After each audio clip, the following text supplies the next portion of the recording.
Hello, our dear visitors and all those who connected online and are watching us on our YouTube channel. My name is Daria Labanova, and we are very happy to welcome Ambassador Anvar Azimov here today. For 5 years, Ambassador Azimov was Russia's ambassador to Croatia. And prior to that, he held a number of important positions at the Russian Foreign Ministry. Today, we want to talk to Ambassador Azimov about Russia's policies in the Balkans. We all understand, of course, that historically the Balkans have always been closely tied with Russia. There are some ideological factors affecting our relationship. At the same time, there is the process of integration happening in Europe today. However, as the Russian foreign policy doctrine points out, it is somewhat selective, which makes it somewhat difficult to establish proper equal relationships with all the countries in this region. So my first question to you, Ambassador Azimov, is what are the key principles, fundamental principles of Russia's foreign policy in the Balkans? I don't even know if it's possible to have these same principles for the entire region, but still, what would you say characterizes the last 30 years of Russia's relationship with the Balkan countries? And one more question straight away. Moscow says today it wants to receive security guarantees from Western countries because of all the problems that exist in our relations. Would you say that many problems in the Balkans emerge because Russia is not sufficiently represented in the region? And what can be done in order to strengthen Russia's position in the Balkans? Well, I will start by, first of all, welcoming all of you.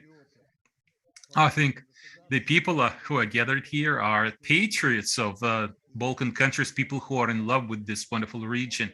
And I'm grateful to the Gorchakov Foundation for this opportunity. I really appreciate what your foundation does. I have been working with the Gorchakov Foundation for a pretty long time when I was ambassador to the OSCE.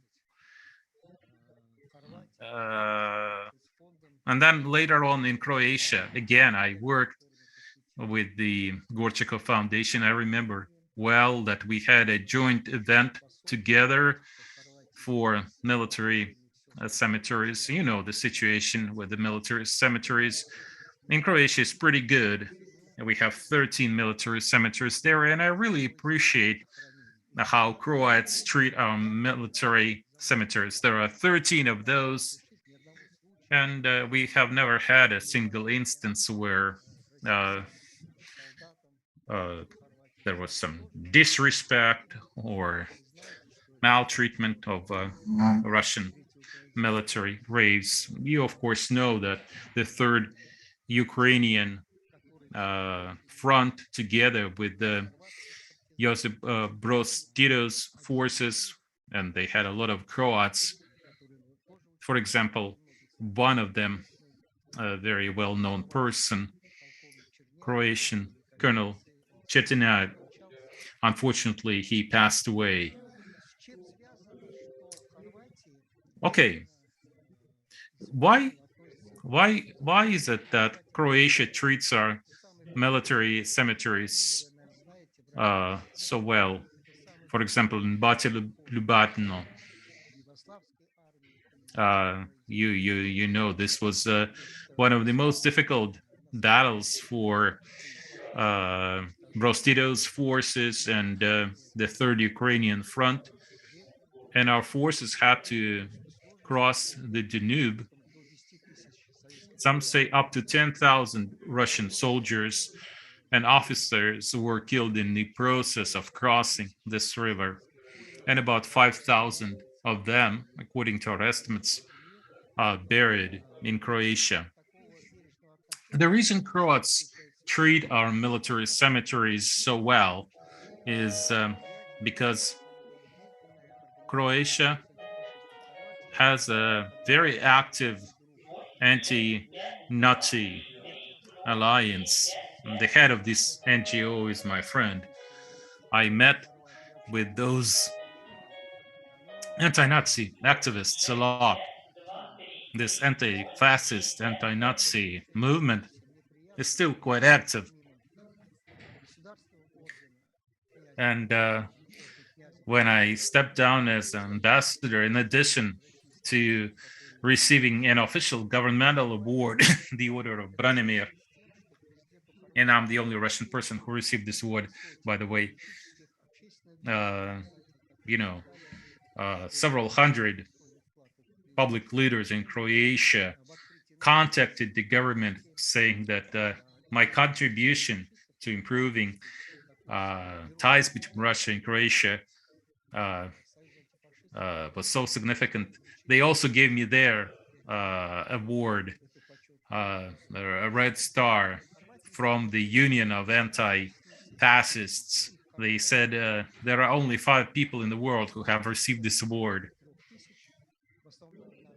And we have about 3,000 Russian people living in Croatia, mostly Russian women, of course, who married Croatian engineers or construction workers. You probably know that back in the days of the Soviet Union, a lot of Yugoslavian construction specialists, they built a Slavianskaya hotel in Moscow, or the building of the Academy of Sciences. It was built by Croatian engineers and workers. So we have a lot of Russian women who married Croats living in Croatia, and they really helped our embassy there, and they help with maintaining Russian military monuments and military cemeteries. Many former Soviet or Russian citizens are buried in Croatia, in Zagreb. There is a whole plot in the municipal cemetery where Russian military officers are buried, some back from the imperial times. All those graves are very important to us, just like the graves of the Russian people that came after the October Revolution. We don't call them white guards. These are just the Russian military officers who ended up in Croatia. You know that there were many thousands, tens of thousands of people before the war, some after the October Revolution, who moved to Yugoslavia, to Croatia. So together with this anti-fascist alliance, we maintained those cemeteries, and with the help of former Russian women, we were even able to buy some spots in the cemetery where Russian officers are buried. And before I answer all of your questions, I think we'll spend some time about Russia's policies in the Balkans. And in fact, the question is, does Russia have a policy? Does Russia have specific principles for working in the Balkans? You know, I spent about 50 years working for the foreign ministry, and I specialized in many various areas. My first initial area of interest was India. I know 3 Indian languages. I spent many years working in India, and then I was in charge of the India desk at the foreign ministry. But then in the year 2000, I went to Sarajevo with the Office of High Representative.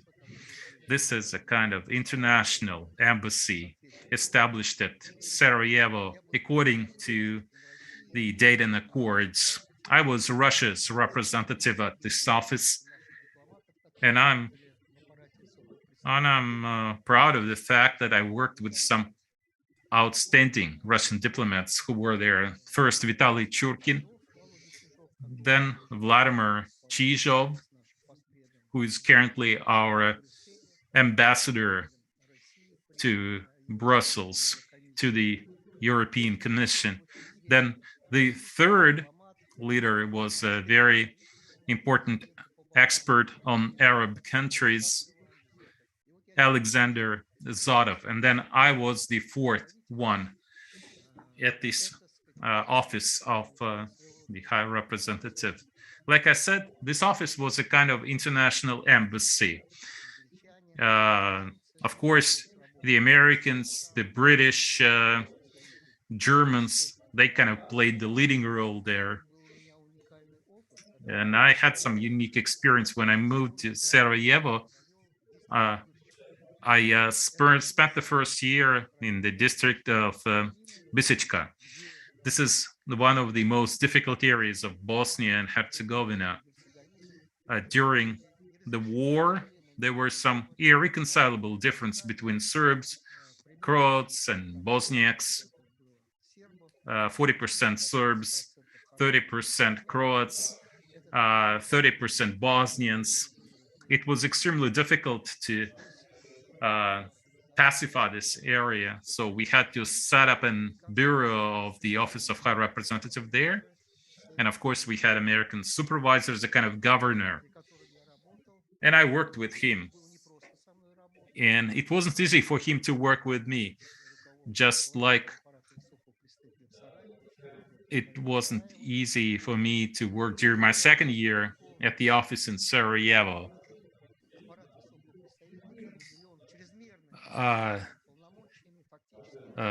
The staff of the office had a lot of authority. They basically tried to control the country, run the country, make all the appointments, call all the shots. And actually, this institution continues to this day. We don't have a Russian representative at the office today. Anyway, this office of the High Representative, I think actually it stands in the way of giving all the proper rights to the three ethnic groups of this wonderful state, Bosnia and Herzegovina, which I also love dearly. But that's what happened. And then after I got back, this was in 2002, I worked at the Pan-European Department of the Russian Foreign Ministry. And this Pan-European department is one of the key departments at the ministry. I was in charge of the OSCE there. And after I spent a few years working at the Pan-European department, I was sent as an ambassador to Salzburg first, and then I also spent some time working in Mauritius, so I'm also familiar with Africa. And then I was moved to Vienna, to the OSCE, where I was Russia's permanent representative to the OSCE. There are three ambassadors in Vienna, one to the OSCE, and we would always lay flowers to the portrait of Gorchakov at the embassy there. This was a great Russian diplomat, an outstanding person. It was Gorchakov who said that the Balkans is the area of Russia's special interest. To be completely frank with you, for centuries, and of course, Russia's history is closely linked to the history of the Balkans. For centuries, Russia was seen as a protector and a patron of the Balkan peoples. So I guess before the end of World War I, before the October Revolution, Russia played a key role, was one of the dominating powers in the Balkans, following Gorchakov's advice. And under the Tsar's rule, Russia attributed a lot of importance to the Balkans and played a very prominent role there. Russia was very much respected in this region, and Russia could easily compete before the October Revolution with countries like Germany, Austria, Turkey, these powerhouses. But Russia played a very important role. Unfortunately, after the breakup of Russia, after the establishment of the Soviet Union, this kind of focus on the Balkans shifted. It was a very difficult period when the Soviet Union had a lot on its plate and it did not have a lot of resources for the Balkans. I guess it was only later in the 1930s, partly because of Stalin's personal involvement. The Comintern started working with some Balkan leaders like Josip Broz Tito. He also worked with the Comintern, and little by little, the Balkans got more attention. And still, of course, the Soviet Union was no longer a key or even a second string player in the Balkans. Unfortunately, Russia and the Soviet Union kind of abandoned the Balkans, became a third string player in the region.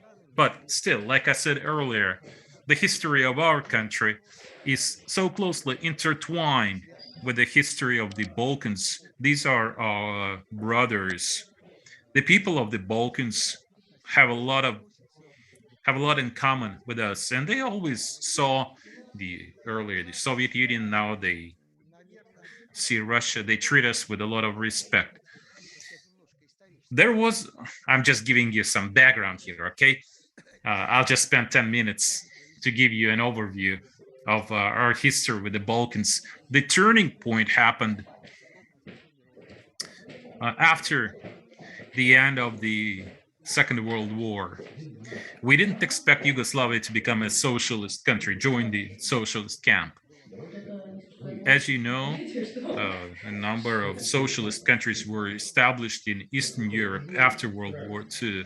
So Stalin and following leaders focused primarily on those countries in East Europe, and nobody expected Yugoslavia to become a member of the Warsaw Pact or the economic union of the socialist countries. And of course, you also know that there were some difficulties between Tito and Stalin, between Yugoslavia and the Soviet Union. And then later with Khrushchev, again, there were quite a few difficulties in our relationship with the Balkans, but still. And Tito moved neutrality away. Remember that together with Nasser and Joe Camilo were the founders of No Joining movement. And we had very good friendly relations. Apart from Yugoslavia with a number of other states, since all of them in Eastern European group, the members of the Warsaw Agreement, Warsaw, of the economic assistance which existed then, but nonetheless Yugoslavia, former Yugoslavia and the Balkans look at us, the Russian politicians, as a bridge between the West and the East. It is very important to mention that during the Tsar reign, foreign policy and the Soviet foreign policy and the Russian foreign policy, we have never given any trouble to the Balkan region. We have always tried to provide for the stability, for the security in this particular region. In fact, after the collapse of the Soviet Union, from my perspective, that was a big tragedy particularly talking about the collapse of the Soviet Union. Unfortunately, Yugoslavia collapsed as well. Just because of that, it was the impact of the collapse of the Soviet Union, which influenced the collapse of the Yugoslavia Republic. Nevertheless, we looked at this region, we view this region as I'd like to reiterate, as a kind of a bridge between the West and the East. Undoubtedly, we wanted these countries to keep the neutral status. The other question, whether it was possible to save Yugoslavia as a federation, it might have been possible. It probably might have been possible to keep the Soviet Union as a state. I don't want to go into details of the collapse of the Soviet Union and the implications of that, but nevertheless, many parts of the Soviet Unions opted for the federation. And Yugoslavia, and very good friend of mine, Stipe Mesic, this is the president of Croatia during 10 years period, from 20 to 2010, followed by Kudman. So he was the last president or the head of the Presidium of Socialistic Federation Republic of Yugoslavia, Stipe Mesic particularly, who is still alive. He turned 86 years old. We are very good friends with him. He's an active participant in the community of friendship with Croatia created by me, and Vladimir Komchak, who is still alive. Lanchar is the former last Minister for Foreign Affairs of Yugoslavia.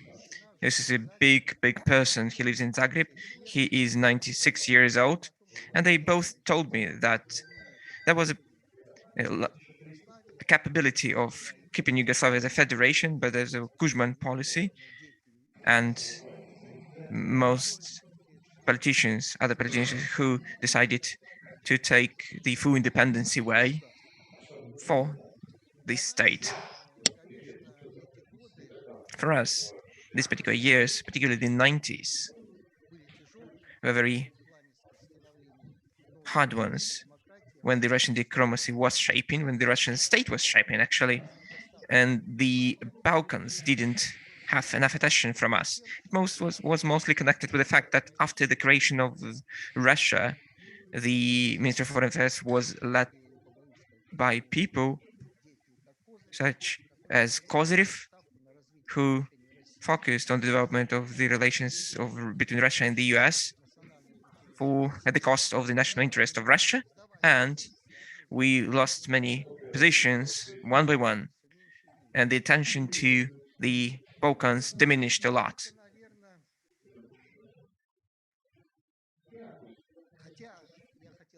Although I'd like to clarify, in the last months of the Soviet Union, 2 months prior to the collapse of the Soviet Union, you probably remember that in October, nevertheless, we managed to arrange a meeting of Mr. Gorbachev with Tudjman and Milosevic.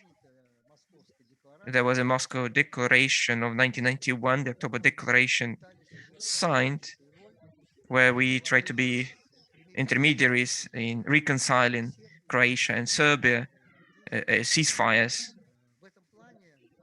In this respect, I read the archive materials, the statement of Mr. Gorbachev during the meeting, when there was a three-side meeting, Milosevic, Kudman, and Gorbachev, and a bilateral meeting with Mr. Milosevic and Kudman.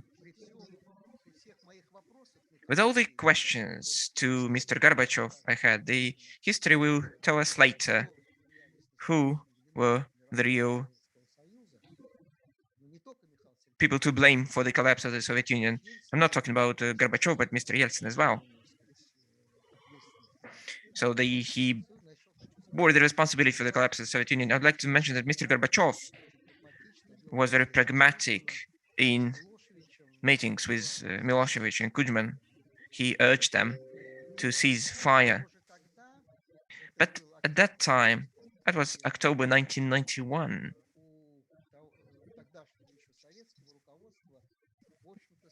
the Soviet leaders understood that the separation of Croatia following Slovenia from Serbia was inevitable. So, and it would be necessary to recognize the independence of the country. You know probably that Russia was not the first, but it was among the first 20 states to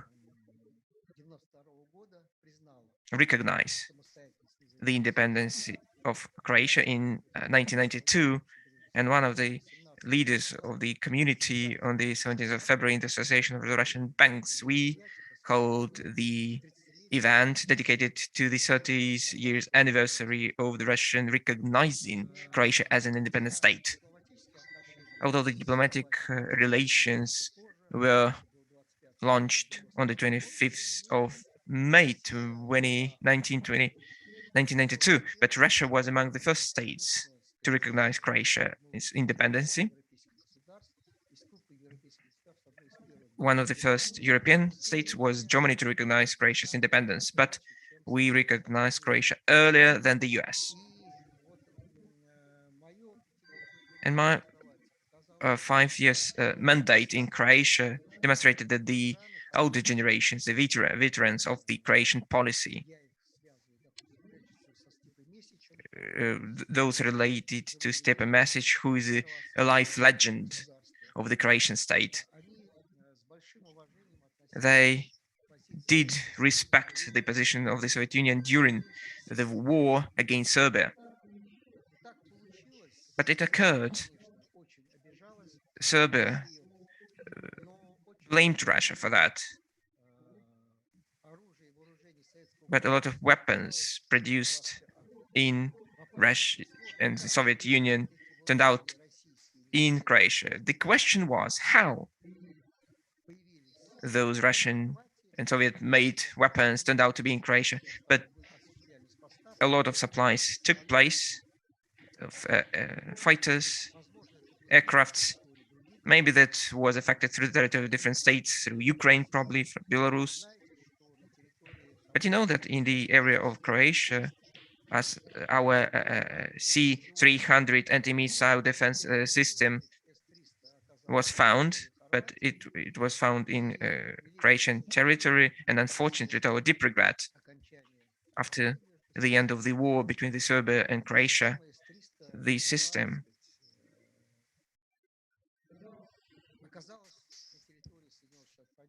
turned out in the area of the US. The Croatia turned it over to the US, and the US examined that, and of course we advanced at that. We have S-400, S-500, still expecting S-600 anti-missile defense system, but we remember this system at the post-war parade in Zagreb center after the end of the war.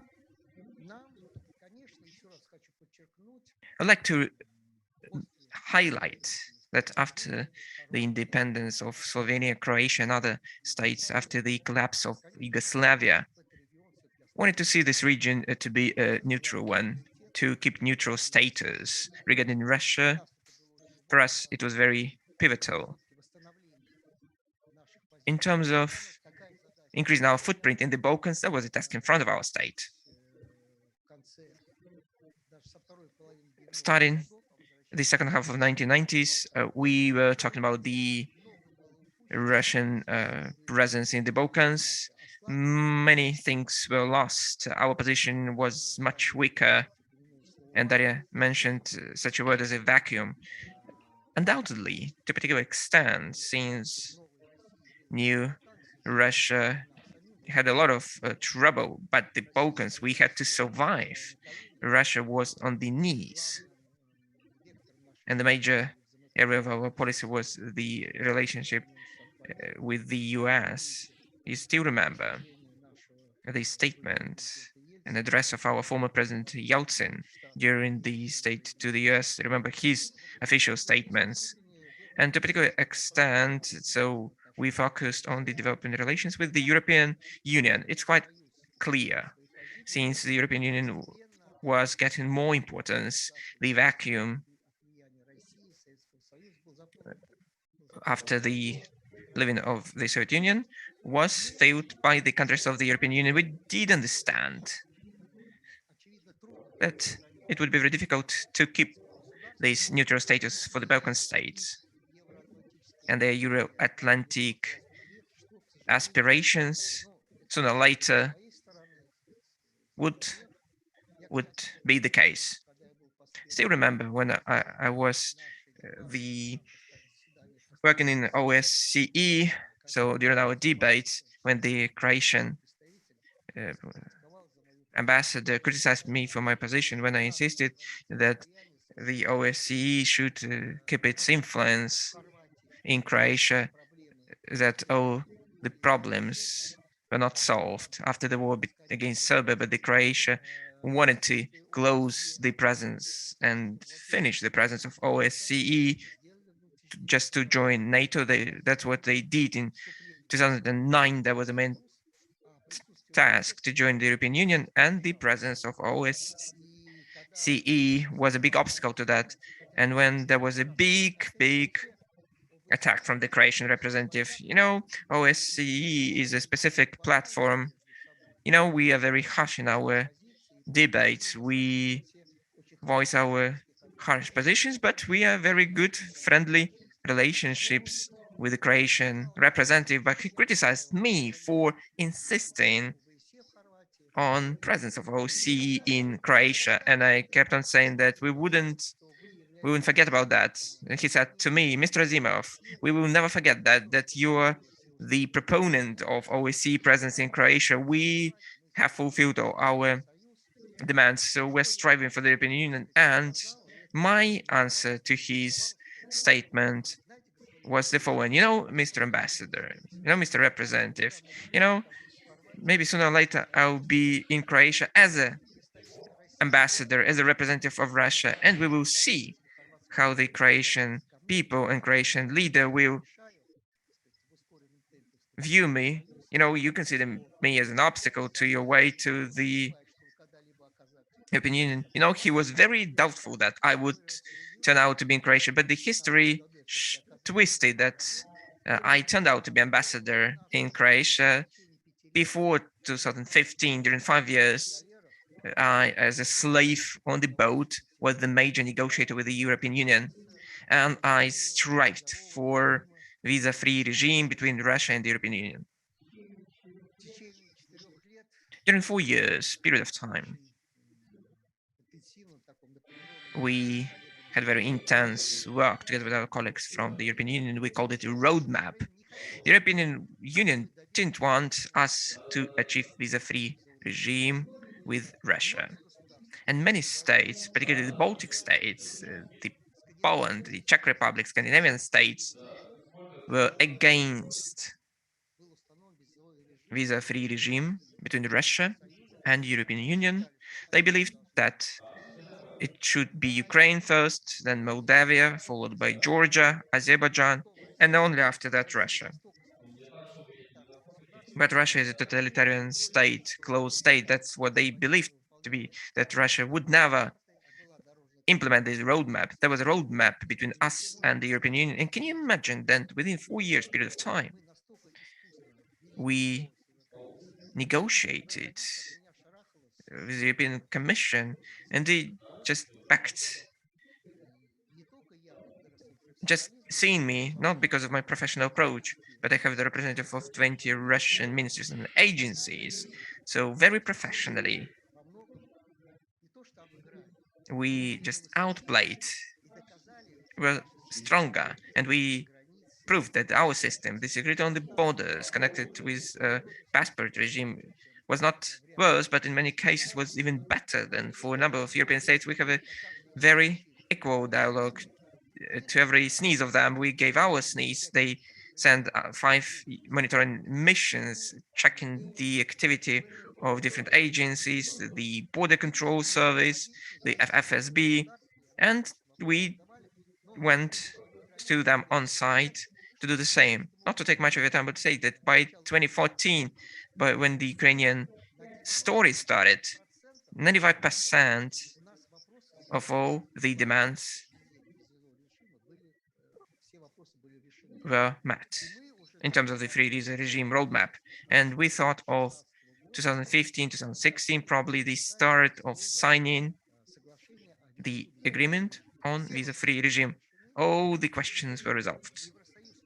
The European Union didn't expect us to have such a very disciplined and constructive approach. We met them halfway in many areas. For us, it was very important to provide for the visa-free regime for regular citizens. We didn't have any problem with diplomatic passports, so the visa regime was almost resolved for the special type of passports for those in duty.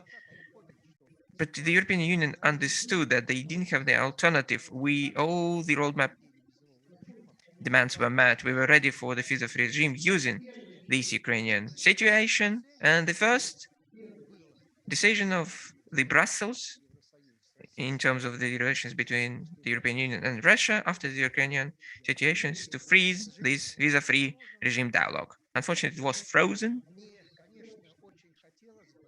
Of course, I would like to unfreeze this dialogue. Everything was ready for visa-free regime. That was a big achievement of our relationship between Russia and the European Union. That would give the way to new steps to shaping single economic and humanitarian, particularly visa-free regime space between Russia and the European Union. That kind of pre-story. Yes, so the ball was on the European Union side. They took a dominant position in the Balkans region. So we faced some issues in terms of keeping bilateral relations with the former Balkan states, which we managed to do, although we couldn't tackle the Euro-Atlantic aspirations, particularly talking about NATO and European Union. That was the second task. Undoubtedly, if there is a wave of enlargement of the European Union, I don't think that it is a short or mid-term perspective, but the Balkan states are the first in turn. Those Balkan states which are not the part of the European Union, you know that Slovenia and Croatia are the members of the European Unions. For us, the key question is the following. You know, everybody but Serbia would be the members of the NATO. That's what happened in the Montenegro. So we still ask the question on whether the membership of Serbia in NATO is impossible after those bombardments and attacks conducted by NATO in Serbia, but they took place in Montenegro. But Montenegro joined NATO. We don't believe that the way of Serbia to the European Union will be through NATO, particularly the leaders of the country. The population of the country are not ready for that. But the aspiration for joining the European Union is supported by most Serbians. 60% of the Serbian population is for joining the European Union, and we are quite realistic in our understanding the situation. We do understand that sooner or later there will be an issue whether Serbia should join the European Union, but we'd like to keep very good, friendly bilateral relations with Serbia. We don't want Serbia to stop being friends with Russia once it becomes a member of the European Union. Let's be frank. Serbia has always been front and center of Russia's policy in the Balkans. And I think this was a mistake.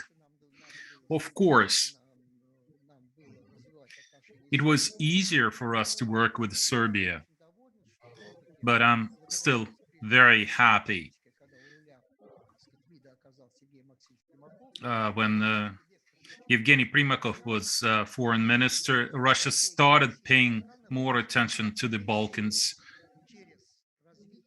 and Russia started developing and strengthening bilateral ties with all the Balkan states. working together at the political, economic, investment levels, and we were able, more or less, to strengthen our positions in almost all Balkan countries: Bosnia and Herzegovina, Croatia, Slovenia, Macedonia, Montenegro.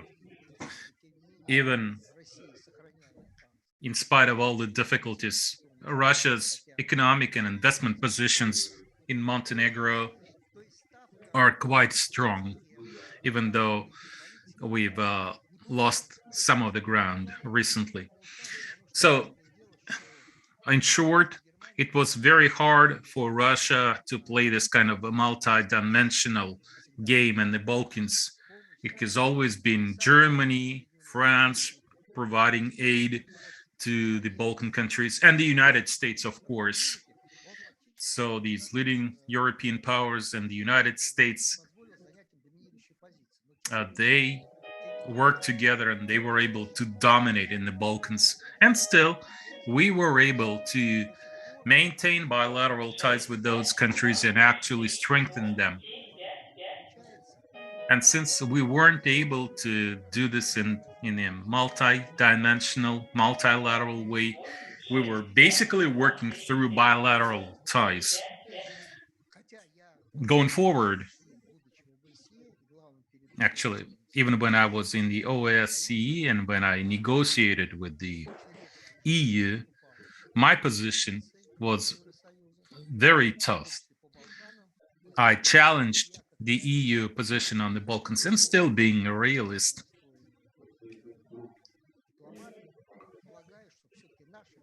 I still think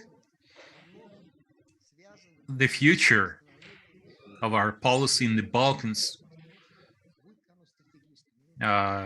will have to go through building a partnership. I don't know if it's going to be a strategic partnership or not with the EU. Yes, unfortunately, the EU is pretty tough on Russia, especially because it's influenced by the United States. There are sanctions, there's pressure. The EU wants to undermine Russia's influence, and still, objectively speaking, the EU is a dominating force in the Balkans, together with the US, except for Serbia, of course. It's not as dominating in Serbia, but once Serbia becomes a member of the EU, it will help to put up with all the instructions coming from Brussels. And still, I think that sooner or later, common sense prevails. Yes, there are difficulties, there are red lines. After South Ossetia, Transnistria, now it is Ukraine, of course. I know you are all smart people, you understand very well that Russia has no intention whatsoever to meddle in Ukraine. We want all the problems to be resolved through the Minsk Accords. And in spite of all the efforts in Minsk, I think even Berlin and Paris understand very well that Russia is not a party to this conflict. This is a conflict between Kiev and the Donbass, between Donetsk and Luhansk. Just like the OSCE, just like France and Germany, we are guarantors of this peace process. And we realize that we need to do our best to preserve Ukraine's territorial integrity. But still, some real steps will have to be taken to implement the Minsk Accords. There should be a real dialogue between Kiev and Donbass on the status of this territory. There should be autonomy.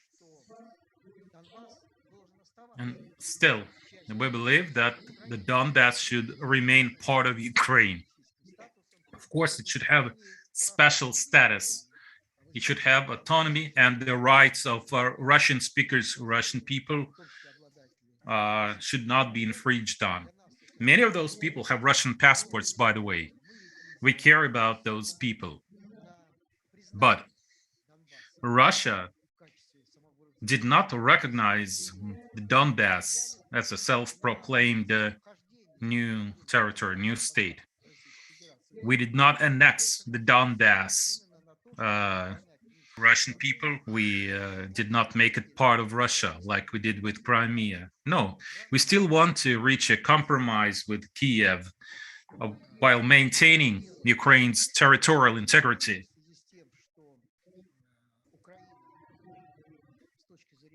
Of course, unfortunately, Ukraine receives a lot of weapons, a lot of military aid from the US and from some EU countries. So it is Ukraine who can stage a provocation and start a new round of hostilities. They can attack the Donbass. And then the question is, what will Russia do? How should Russia respond to that? The Americans and the Europeans, EU countries, believe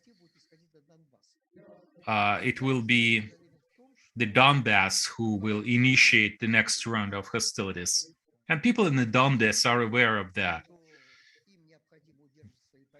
They know they have to stand their ground and continue their dialogue with Kyiv and resolve all of their problems while remaining part of Ukraine. Russia has a lot of problems with the Crimea as it is.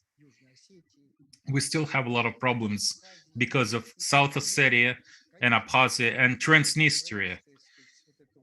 So the Ukraine problem only makes our life even more difficult. But of course, we care about Russian speakers people. We won't abandon Russians living there. But still, our goal is to resolve all of these problems peacefully. Once again, there can be no war unless it is provoked by Ukrainian nationalists supported by the United States. Now I'd like to go back to Russia's policy in the Balkans. You know what makes Russia unique? Like I said earlier, we have never initiated any confrontation in the Balkans. Back in the days of the Tsars, when we had a powerful position of influence in the Balkans, those people, they're still grateful to us for liberating them from Turks, and they're very thankful. This is what made my life, my work as an ambassador to Croatia very easy. When you talk to older people, they all remember what Russia did in the Balkans, what the Soviet Union did in the Balkans. Yes, at one point, Croatia was a pro-Nazi state. So it wasn't easy for us to address the matter of Russian military cemeteries. There are no Ustashs left in Croatia, at least it seems so. Officially, I know that there are some minor groups, some fringe groups, and they have some events that they stage from time to time, but these are just some fringe groups, and the official government distances itself away from them. When I was ambassador there, it was important for me to demonstrate, using Croatia as an example, that even with a country being a member of the EU or NATO, we can still have a good working relationship with them. By the way, in the early years of independence, when Stipe Mesic, and even under Tudjman, by the way, Tudjman, no matter what some people say, he was of a very high opinion of Russia and the Soviet Union. I talked to his son a lot. He died recently. Miroslav Tudjman.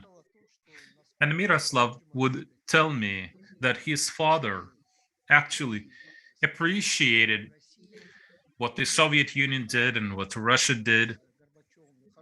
He had a very good relationship with both Gorbachev and Yeltsin. Tudjman and Yeltsin signed a declaration of cooperation between Russia and Croatia. So Tudjman was very pro-Russian, but the situation back in the 90s was such that we had to support Serbia. We had to side with Serbia. But actually, I would like to repeat that indirectly, Croatia is also grateful for the aid that Russia provided, sometimes against its will, but still, there was a lot of military hardware in Serbia at the time of war. Of course, Mesic was even more in favor of developing closer ties with Russia. He was president of Croatia twice, and during those years, he went to Russia a number of times, sometimes officially, sometimes unofficially. He had a very good relationship with Vladimir Putin. Of course, South Stream got us into trouble. You know, we promoted the South Stream project, Bulgaria, and then this decision by the EU undermined this project, and this had a negative effect on Russia's ties with Croatia. Even though Mesic, he openly told me he wanted Croatia to join South Stream, and in his meetings with Putin, he talked about that. But of course, you know that the president has somewhat limited powers in Croatia. It is a prime minister who has more power. Even though under Mesic, we also had a very good relationship with the prime minister of Croatia. After Mesic, for 5 years, it was Ivo Josipovic who was president. He was also an intellectual. Mesic was a political giant, of course, a living legend of Croatia. But Ivo Josipovic was a composer, an intellectual, a very balanced person. And he also was of a very high opinion of Russia. He also visited our country in 2015. Kalinda Grabar-Kitanovich won, just, you know, by a very slight age. It's not like this period was a period of cooling down, but of course, Croatia became a NATO member. This was 2009, and then Croatia had to comply with all the demands of the EU. So it just coincided, unfortunately, that until 2015, we had a period of stagnation in our relationship with Croatia. Actually, we had a pretty good relationship with Slovenia, Macedonia, and Montenegro. So by 2015, Croatia was the toughest nut to crack, so to speak. And I, being Russia's ambassador, had this difficult job of improving our relationship.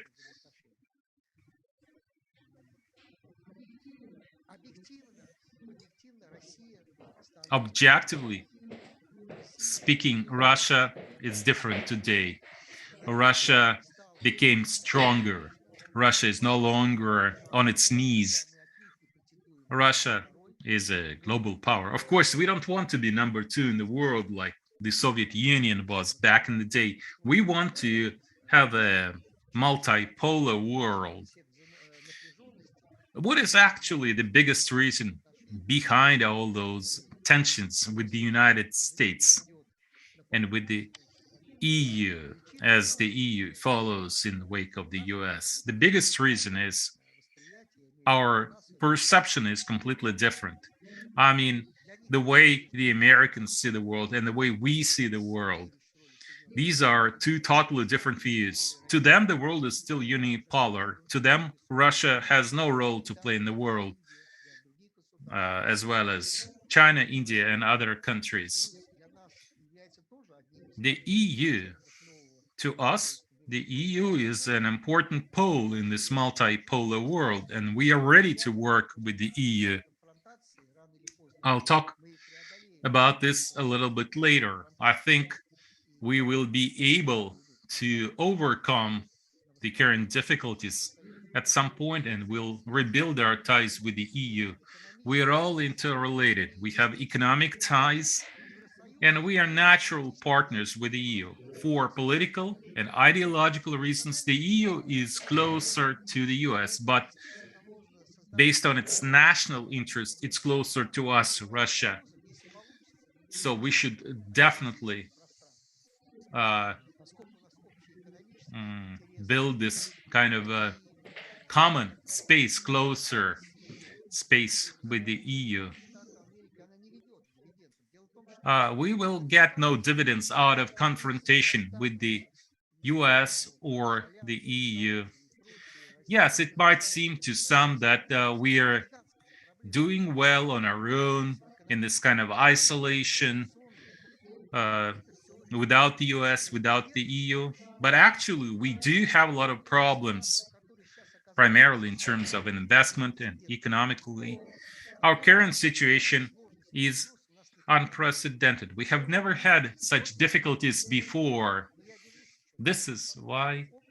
Anyway, I'd like to go back to my experience with Croatia. To answer Daria's question, I would like to say that we definitely need guarantees. We need European security guarantees. And this is an extremely difficult problem. I recently gave an interview to Russia 24. There was a show on Russia 24. And since I'm in retirement, I'm no longer an active ambassador. I've had the freedom to say something. So I said, even the 1999 summit, the European Security Charter, and this was, of course, a success for Russia's diplomacy, putting those security principles on paper. Of course, there are different opinions about those principles, but those principles, those formulas of the Istanbul Charter, I insisted on those. I worked hard to get them approved. And then in 2010, even 11 years later, there was the second OSCE summit. You know, the OSCE, the Helsinki movement, is almost 50 years old, but there have only been 7 meetings. So in Astana, because Kazakhstan was presiding in the OSCE and they wanted to have a summit, they were very eager to adopt the declaration there. And of course, this was a great success for Kazakh diplomacy. But Russia helped Kazakhstan a lot with that summit. As a representative, actively helped our Kazakh brothers to hold this summit. So we managed to have the same wording in the European Charter of Istanbul. This is the principle of indivisibility of the European security. There are mainly 2 components. The first one is the right of every state to join any military alliances and unions. Of course, we cannot be against that. As the Warsaw Agreement existed before, of course, we would like to have a different situation after the Warsaw Agreement, the collapse of NATO, for instance, but it didn't happen, even though there were some talks that Russia wanted to join NATO itself. As a professional diplomat, I didn't see any statement of Russia's desire to join NATO, and no single document. On the outlines, it might have been possible. It was mentioned by Mr. Kozyrev, that was mentioned by Shevardnadze. as a representative of the media of the Ministry of Foreign Affairs, these two ministers made a huge dent in our national interest and our activity, and only thanks to the efforts of Mr. Primakov, of Igor Ivanov, and our current Lavrov minister, we have managed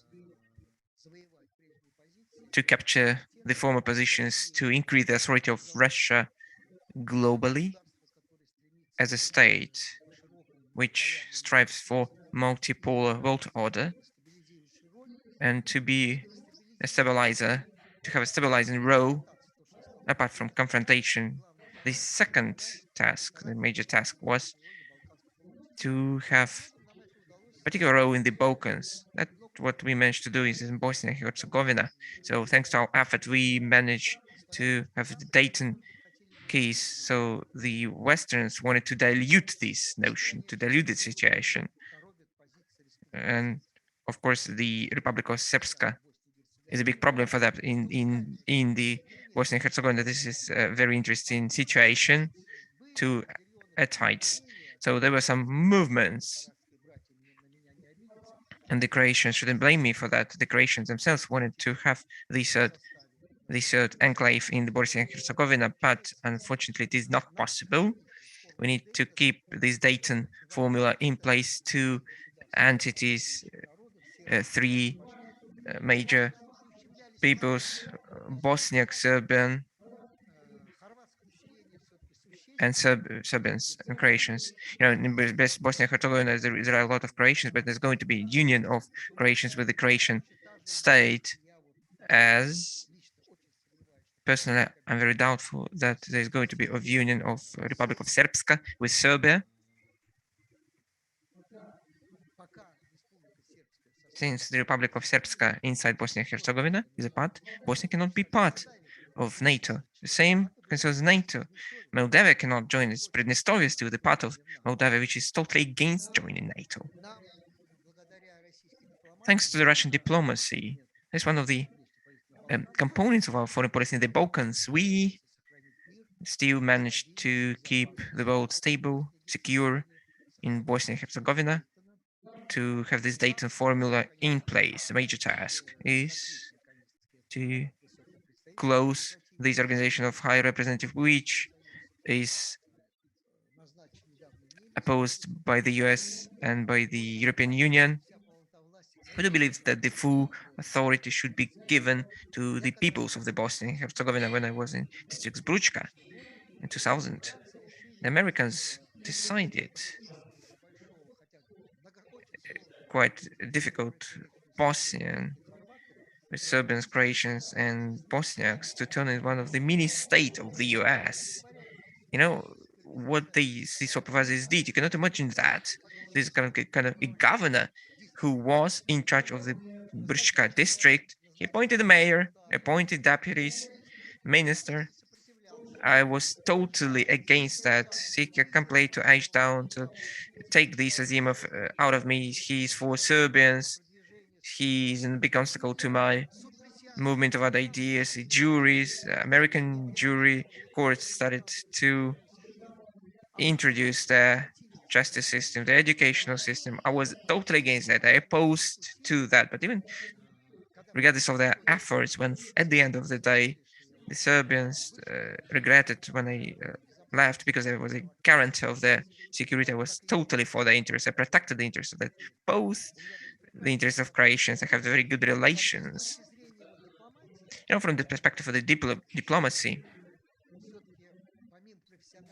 apart from the professional approach, the knowledge, profound knowledge of the problem, the regional, the country, like problems, the diplomat is a public relations person. He should have very good relations and very trustful with all the population representative. What is my success story in Croatia? I did understand that it was necessary to have good, friendly, trustworthy relations with the leaders of the country. I had great relations with Ms. Kitarovic, the president, with whom I worked for 5 years. She had a huge respect for me. And 11 years later, I managed to visit to arrange the visit to the Russian Federation. That was the first visit, not 11 years, 8 years later in 2009, but the official visit of Stipe Mesic to Russia. Before, then Gripe Betarovich to Sochi. They talked with Mr. Putin more than 6 hours instead of 2 hours. They signed 6 agreements. And after that, she is a big fan of football. She visited all the matches in the FIFA World Cup 2018. She had a meeting with our president, informal meeting with the president during Mr. Petarovich is a Euro-Atlantic proponent, even more than Stipe Mesic or Josipovic. Still probably remember that she was the deputy head of NATO. She was responsible for public relations in NATO. She was the ambassador to the US. Maybe she tackles the problems of International Olympic Committee. She is the board member of the Russian Olympic Committee from Croatia, but I do believe that she has a great future both internationally and politically. Internationally, maybe she can become one of the president of NATO. If it is not the case, she might be the candidate for the post of the General Secretary of the UN. This is a very capable person. She has Euro-Atlantic aspiration, but Stipe Mesic has always followed that approach. She has made the conclusion that the membership of Croatia in NATO shouldn't be an obstacle to relations with Russians, but it will just increase the authority of Croatia, the membership of Croatia in NATO and the European Union. Apart from Grandpa Kitaric, with whom I have good relations, Stipe Mesic and Lanchar Simovic helped me a lot. But the person who passed away as a charismatic person, the mayor of Zagreb, within 22 years, 7 times Milo Bandic, sometimes mayor of Zagreb, who passed away last year thanks to our friendship. We were born on the same day in November. Within these 5 years, we celebrated our birthdays together. He went to the Russian embassy every week, and thanks to his support, so within my period of duty, I managed to erect monuments dedicated to Pushkin, 2 monuments to Yesenin in Zagreb and Brirka, 3 monuments to Mr. Gagarin in Zagreb, Rijeka, and Pula. He passed away, and it's a big disaster. He's the only political leader of Croatia who received the Order of Friendship from the hand of our president in 2018, thanks to his contribution to friendly relations between Russia and Croatia. He loved our Beslan.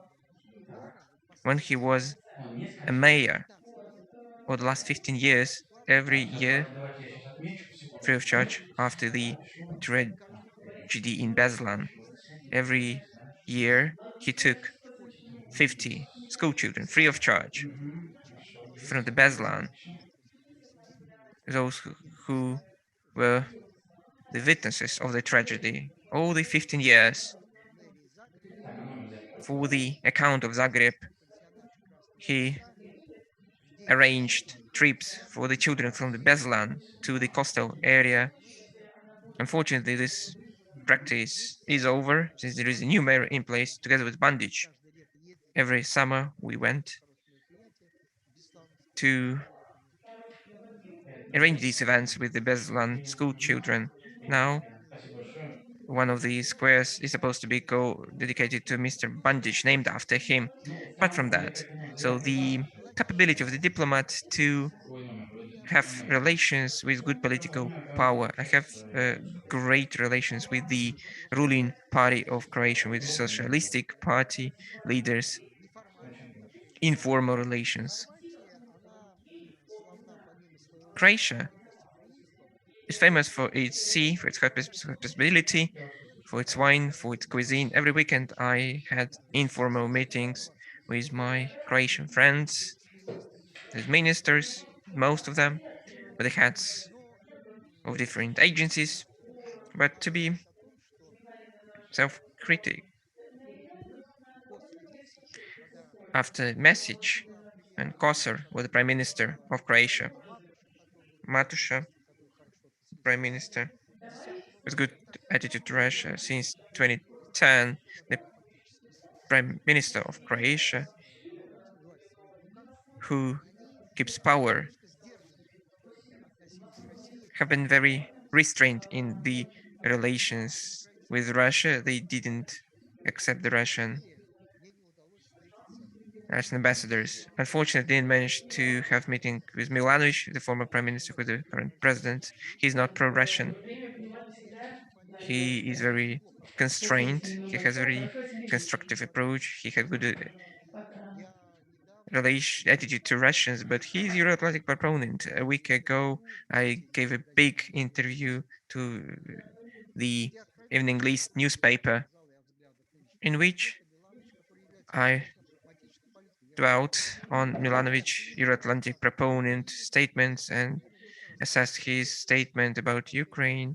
But we need to view it through the lens of very difficult relations with the prime ministers today, but we are quite. This is unfortunately not the official point of view of Zagreb. Zagreb is still for the Crimea joining back Ukraine and for the Russia preparing aggression and invasion in the Ukraine. Milanovic has a very reasonable position. When he was a president, I had very good relations. When he was a prime minister, he didn't accept me. He didn't receive me. Unfortunately, I couldn't do that. But with all the ministers, we had very good relationships. The first time in the 10 years, we had our Intergovernmental Commission meeting, first in 10 years, in 2018. And we repeat that in 2019. There was a kind of a bomb on the Balkans. The turnover with Russia and Croatia surpassed $2 billion. That was the biggest goods turnover in the Balkans, even more than between Russia and Serbia, more than $2 billion. Now it has reduced. Now it might be 700 or 800 million. So we managed to increase the goods turnover up to more than $2 billion, thanks to supplies of gas and oil and oil products. With the biggest local company, we signed 10 years agreement on the supply of gas through the area of Hungary.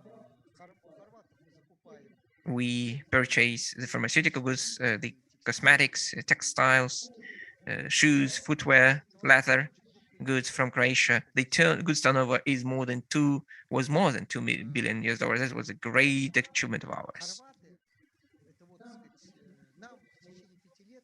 Within 5 years, we managed not only just to improve our political relations. Even Plenkovic, who attended the semi-finals, who had meeting with Medvedev, he also had very good, friendly, and very business-like meeting.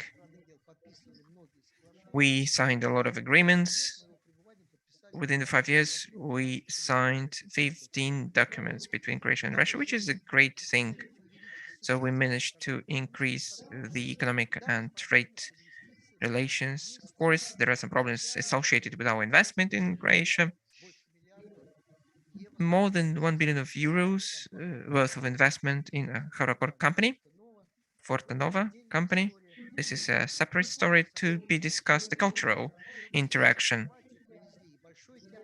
So we had our Bolshoi theater in Zagreb. Thanks to the mayor, we had very good relations with St. Petersburg, with Moscow, Mariinsk, theater. First time visited Croatia. So we first voiced the Balkans within 3 months the exhibition of Hermitage of Catherine the Great. For Zagreb, it was a kind of business card, image card. Ms. Gitarovich was very proud of that exhibition. I'm totally positive that the experience of our work with Croatia demonstrate another time that even during difficult time after the collapse of Yugoslavia, Croatia was a very, very difficult country to cope with because of the Catholic population, even though they have the Serbians inside the composition of the population. Slovenia and Croatia are mostly German-oriented, Austria-oriented in the European Union. But based on this experience of recovery, full-fledged relations, equal relations with Croatia, we proved that it is possible and it is necessary to develop very good friendly relations with any Balkan country. This bilateral track is the backbone of the Russian policy in the Balkans. It has borne some fruits. The most positive results can be seen with Serbia, Slovenia, the second spot, Croatia, then, and Bosnia and Herzegovina and Macedonia might be also a good example, vivid example of these bilateral relations. North Macedonia. I do believe that's a big advantage that we have very great professional ambassadors in all these states who are the patriots of those countries where you work. This is another advantage, and competitive edge of a diplomat should be the patriot of his own state, of Russia first. But at the same time, he should be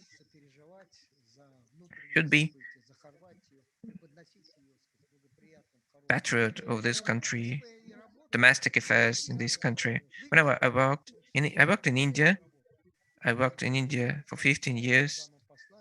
I was the deputy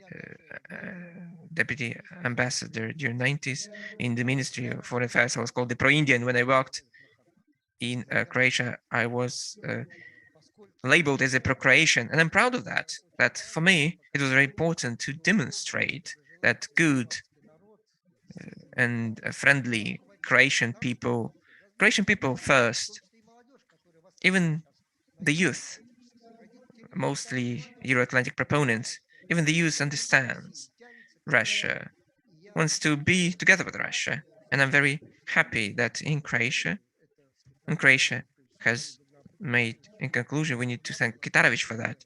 She was a pioneer in terms of the recovery of our relations. Of course, the main person of our bilateral relations is Stipe Mesic. And the main achievement is that thanks to a very reasonable approach, very reasonable policy of strengthening ties and relationships with Russia, the authority of Croatia became bigger. In conclusion, I'd like to get to the question which I raised at the very beginning of my today's speech. The concept of the Russian foreign policy, unfortunately, the Balkans is not the pivotal key area. Southeastern Europe, yeah, is not a key part of the Russian foreign policy. It is mostly connected with the fact that our position is much weaker compared with the Soviet Union position, but nevertheless.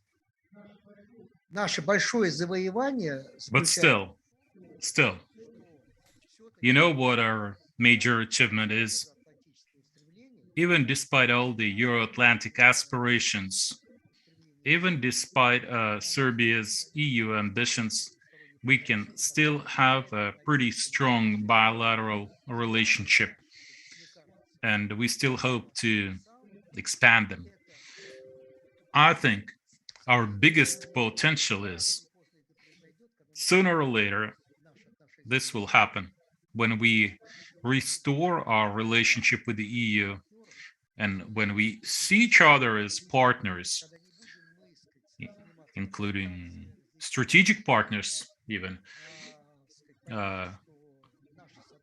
when we no longer view each other as adversaries, when we understand how beneficial our cooperation is, I think we should definitely use the potential of the EU and China, of course, because China, in addition to the EU and Turkey, is uh, one of the biggest partners. So we could also use China. And I would like to go back now to the matter of European security. I started with that and I want to finish with that. Number one, the first principle of indivisibility is about military alliances, but the second principle is about not improving your security at the expense, at the cost of somebody else's security, Russia's security. Like President Putin said the other day, we were tricked, we were cheated. When Mikhail Gorbachev negotiated with the Americans and with Germans back in the 1990s, when we discussed the matter of the Berlin Wall and the future of Germany, as a former communist, I can say it's a shame. I used to have a lot of friends in GDR. I was a student at the Institute of Foreign Affairs, and there were a lot of diplomats. Later on, they had to work as taxi drivers, etc., etc. Anyway, people, they were telling Gorbachev, you need to put these promises on paper. Oral promises don't mean much. And they did make those promises. They said no former Soviet republic will ever be a NATO member. They said we will never move the borders of NATO towards the Soviet Union. Just give us East Germany. Just give us GDR. I don't feel comfortable sharing this because some of these things are classified, are secret. When those Germans told Gorbachev, you need to put this on paper, he said, when talking to those Western leaders, he said, my aides, they don't trust you, but I trust you. I don't need anything on paper. I trust you. And this is what happened as a result.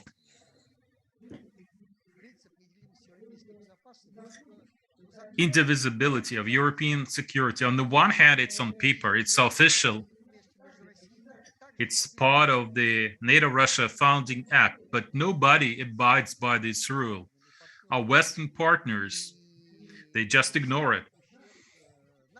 And they strengthen their security to the detriment of our security. They put NATO forces on our borders. Ukraine, of course, is just the last straw. Personally, I strongly believe that those people who are pro-Western, I think the current confrontation will not escalate further. Of course, Ukraine has to remain neutral. Of course, Ukraine will never be part of Russia again, but sooner or later, I think our relations will improve when some sober-minded politicians come to power in Ukraine. Those who realize that Russians and Ukrainians are one people, are brothers. So, I think Ukraine will never become a NATO member. And Crimea is Crimea. It's an irreversible process. Under no circumstances we will revert back to the previous status quo. And you know, the State Duma came up with an initiative recently, but I don't think we should get ahead of ourselves. We need to persuade France and Germany that they should put more pressure on Kiev. But they mostly listen to Washington, so it's up to the Americans to tell Kiev they have to resolve this problem. They have to implement the Minsk Accords. The Donbass will remain part of Ukraine. Otherwise, it will be a new Transnistria, like South Ossetia, like Abkhazia. It will become a self-proclaimed state. Of course, we don't want to see that happen, because this will destabilize the situation further, including in our relations with the West. When I was Russia's ambassador to the OSCE, I don't remember doing something like what the Russian president did recently, addressing the OSCE and asking them to explain why they fail to respect the principle of indivisible security. In my interview on Russia 24, I said something, and some of my colleagues criticized me for that. I said it will be the EU and NATO who will answer these questions. Individual states won't answer. And this is exactly what happened. The Secretary General said, yes, we are in favor of indivisible security, but we have this open door policy.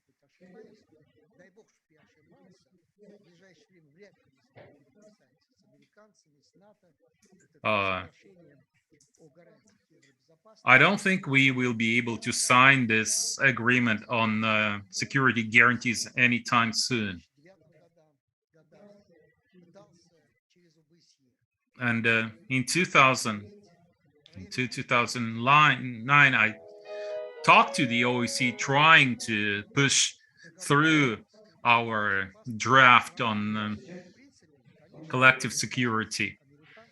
Of course, the US opposed it, although actually the EU, when we discussed visa-free travel, half of EU countries, almost 14 countries, I will write about this at some point in my memoirs, 14 countries were in favor of that. Of course, some countries, like the Baltic states or Poland, they were very negative. So, unfortunately, Croatia was also negative at first. So it was my mission to bring Croatia over to our side. Yes, Croatia is a Euro-Atlantic pro-NATO country, but their view of Russia became more balanced, primarily because we were able to improve our relationship. So, emphasizing bilateral ties is very important. This is the core of Russia's policy in the Balkans. You know, Daria, we talked about Gorchakov and what he said about the Balkans. Of course, today it's different. The Balkans is no longer the sphere of Russia's interest. But still, we will never abandon the Balkans. We will never abandon our people living there. We're still friends, we're still brothers. But despite their Euro-Atlantic ambitions, we still want to maintain a very warm relationship with the Balkan countries. These countries are still a bridge between the West and the East.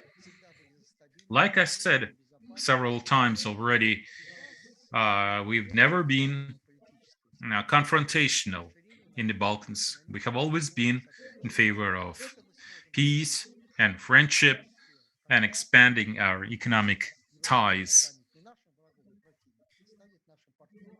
And we'll be able to achieve that once the EU becomes our true partner. I apologize for maybe speaking too long, and basically, you may have answered some of the questions. Thank you very much, Ambassador. Azimov for such a broad and at the same time detailed lecture. You covered a lot of various aspects of Russia's foreign policy. Okay, participants, uh, we encourage you to ask your questions, those present in the room and those online. We already have a few questions in the chat.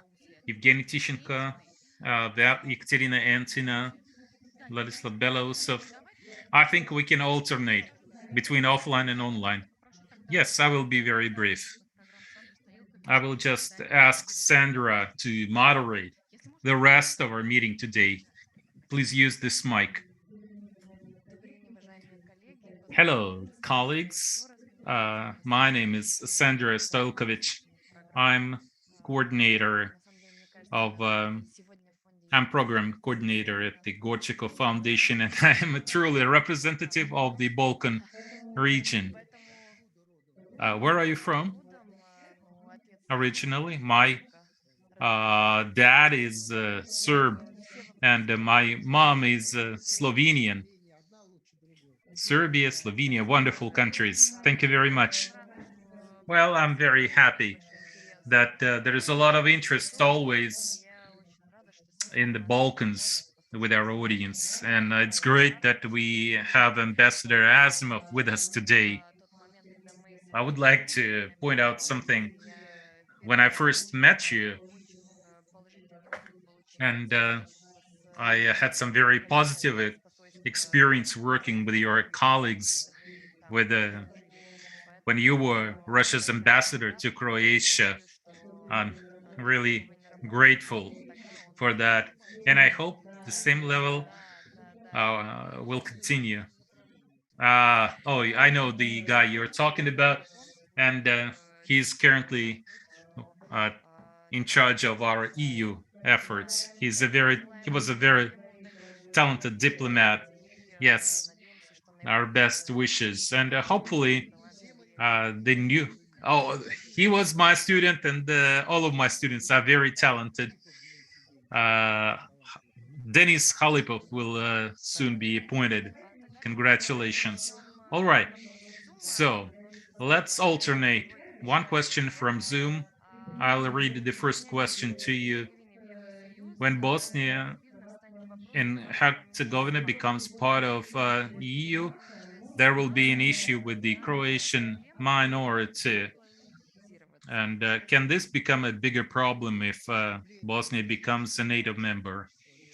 There is a cooperation program between Bosnia and NATO,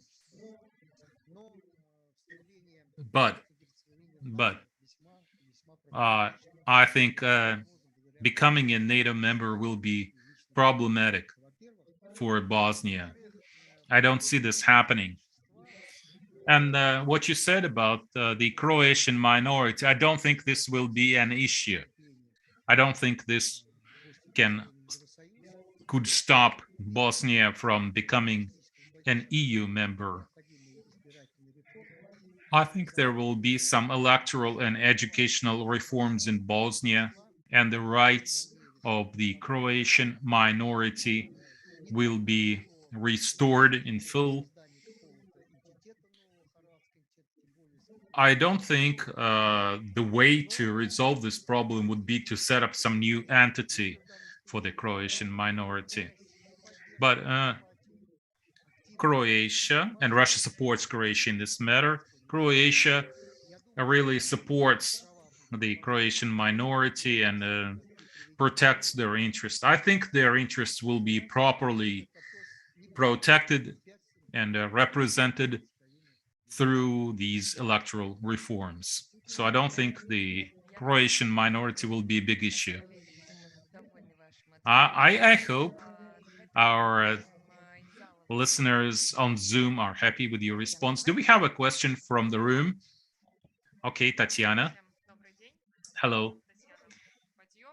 My name is Tatiana Patiova. I'm a graduate student at MGIMO, and my thesis is on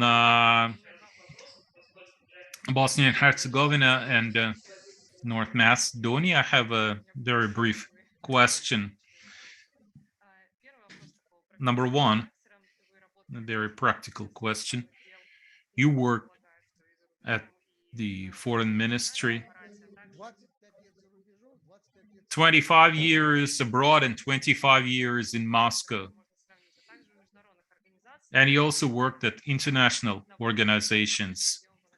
So, which part did you enjoy more? And my second question, you mentioned an event on February 17th. Would it be possible to visit it? I'll start with your second question. On February 17th, Скатерный переулок 20. I have events every 2 months. I set up a friendship society, an association. The Russian Bank Association helps me a lot with this project. Mr. Torsunyan is president of our friendship society. We have events every 2 months. It's no problem. If you're interested, you'll be welcome. Usually we get together. Of course, now because of the pandemic, we don't have that many people, because the first time we gathered, we had over 150 people.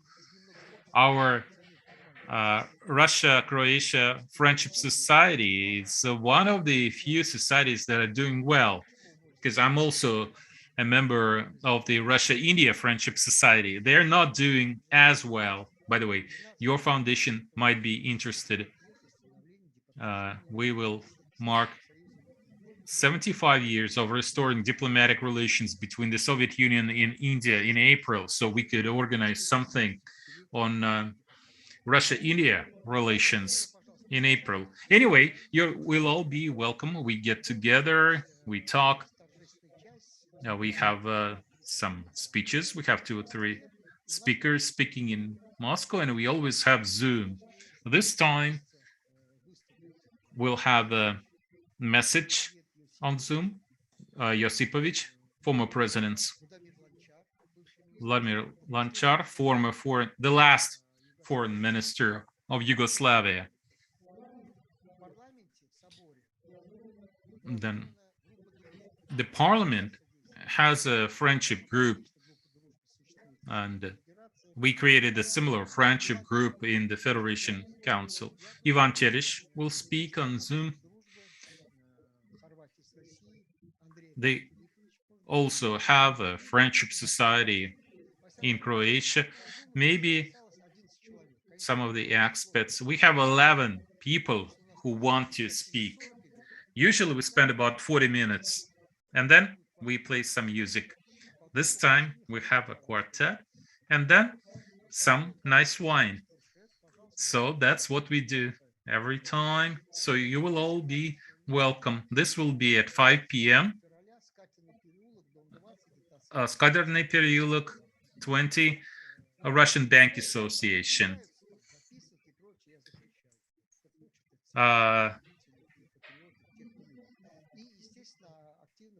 And it's open. And of course, the Croatian embassy is also part of that event. It's a kind of club for friends. I gather together all those who used to work in Croatia, and it's a large number of people. And I'm happy to have so many friends there. I worked in 2 international organizations. The Organization of the High Representative. I had very good predecessors, Mr. Churkin, Chirov, Mr. Zotov. But I liked my time in OSCE. This, maybe the UN representative going to criticize me. OSCE, even a more difficult and complicated platform even than UN. Every day you face your partners. Now you have 57. Now we have some 57 state members.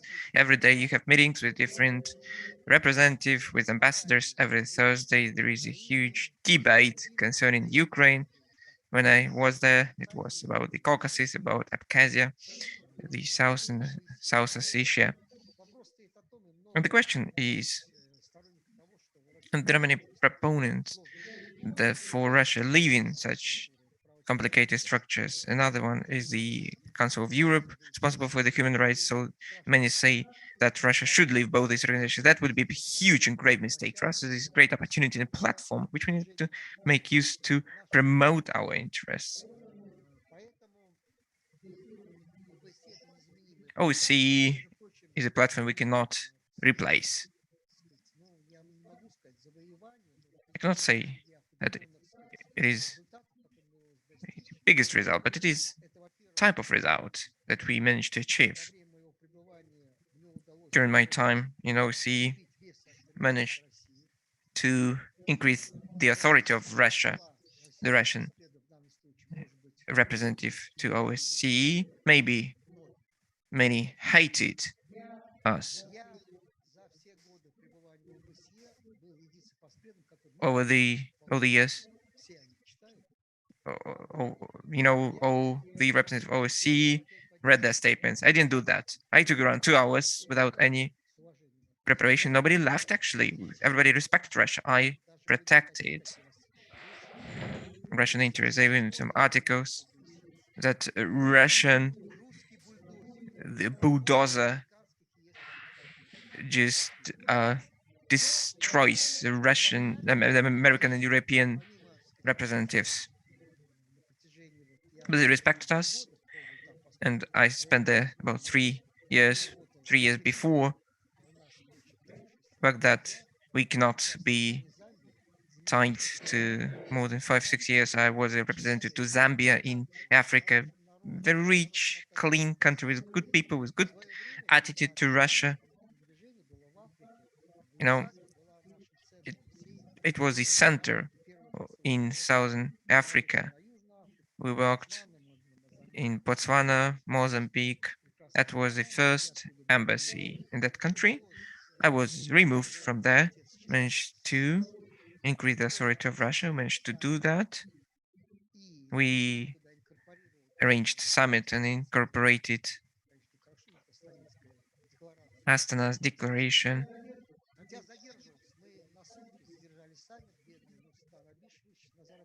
Mr. Nazarbayev blamed me for postponing our summit. So yeah, I was responsible for 3 documents. They asked me to meet them halfway because they were interested in all the documents to be approved. Then I was asked by Mr. Medvedev to tell me, why are you postponing? Why are you an obstacle to the summit? Then the ministers also criticized me. Go and give them everything they want. But I go and I try to tackle and to take all anti-Russian issues and clauses out of the documents. It took 24 hours to do that. Very stubborn Uzbek citizen, national, but Russian citizens. Very great countries. I'm in love with Croatia. I really miss my time at Austria and Hungary. Unique country, the country of winning socialism.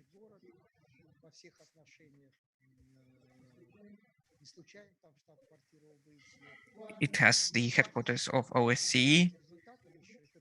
Another great result of mine was the experiment, and I'd like to continue this experiment. Being a representative in Vienna, me and my friends managed to have 3-side cooperation: the European Union, the US, and Russia.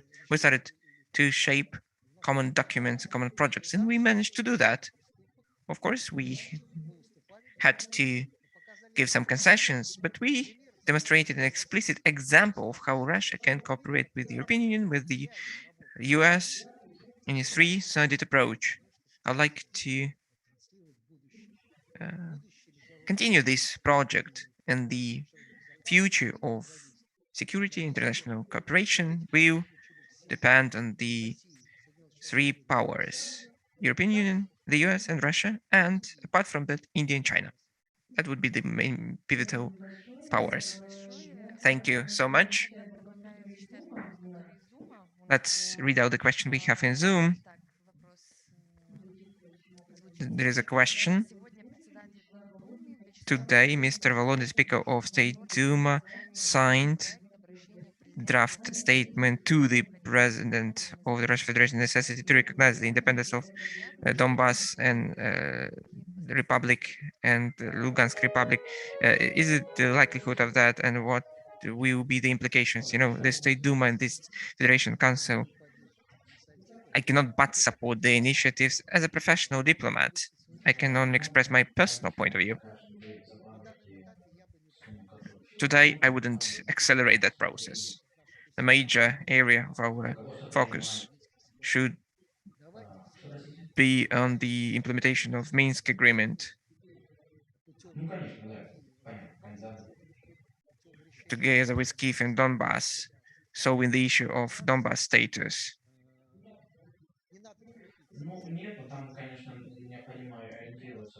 You know, we should clearly understand that they, put our president in a very difficult situation. Any movement, and tomorrow, you remember the 16th of February, we are to invade Ukraine, as they say, or they may provoke us to do that. Of course, I hope it will not happen. So the world doesn't need new independent, not recognized states. We need to solve this issue within the territorial integrity of Ukraine. If Kiev deters the fulfillment of Minsk agreement, first and foremost, to urge the Western countries and the US, the European Union, to block Russia, to surround Russia, to weaken Russia. That's what the main objective is. So let's, at the current stage, move the way of the full implementation of the Minsk agreement. That's the only way we need to take right now. Have I answered your question? They will criticize me in the State Duma. You know, sometimes there are some telephone calls after my interviews. I wouldn't say that I'm very original and authentic diplomat, but I have my own personal understanding. My main secret in Croatia was that I tried to open a new Russia to the Croatians, a new ambassador to the Croatians, friendly, frank, those that ready to assist and help the Croatian people. I have the right to give my own ideas, but undoubtedly I have a lot of state secrets in my head. I cannot disclose on many things, but nevertheless, I'm for independent, but very well balanced and reasonable pragmatic foreign policy of Russia. Thank you a lot. Dear colleagues, any questions from the audience? Good day. Thank you, Anvar Savravarevich, for a very interesting presentation. My name is Anastasia. I'm the master's degree of High School of Economics. I am from Donetsk originally. My question concerns the former question. I'm for Minsk agreement, but there is some action which is against the Minsk agreement implementation and take Donbass to a very uncharted area. This is kind of a swindle, a leap into the dark. You know, these kind of events, signing the doctrine, the Russian Donbass, the public statements of well-known people that Russia should take Donbass as a part of Russia. You know, these kind of make Western countries worried, and this is a big obstacle to any dialogue and the opportunity in Russia to make the foreign policy towards Donbass more oriented, more target-oriented, to be more reasonable and Minsk agreement implementation oriented, so that the kind of action of any deputies will be not an obstacle to this endeavor. I visited Donetsk, I visited Lugansk. I do respect the people of Donbass and Lugansk live in very difficult condition, blockade conditions. Nevertheless, Russia still helps and will continue its economic, humanitarian and food assistance, aid. To me, it's clear that how the situation is going to evolve around Donbass, Russia will always take part in that. Russia will never let Donbass down, even in the most difficult situation. Undoubtedly, there might be some separate voices of some State Duma representatives. Sometimes they do it just for the populist purposes. But I would like to assure you,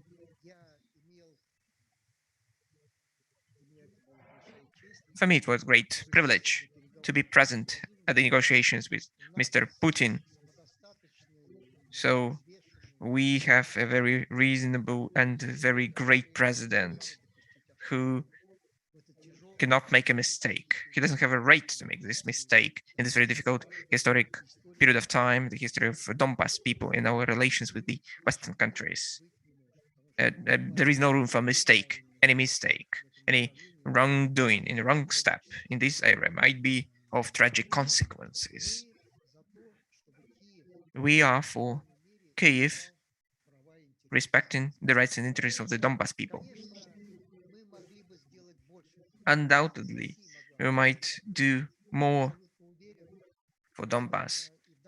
I'm absolutely positive that there are some kind of voices of dissatisfaction with Russia's activity in Donbass. Believe me, we match our action to the real situation. Let's be honest. Remembering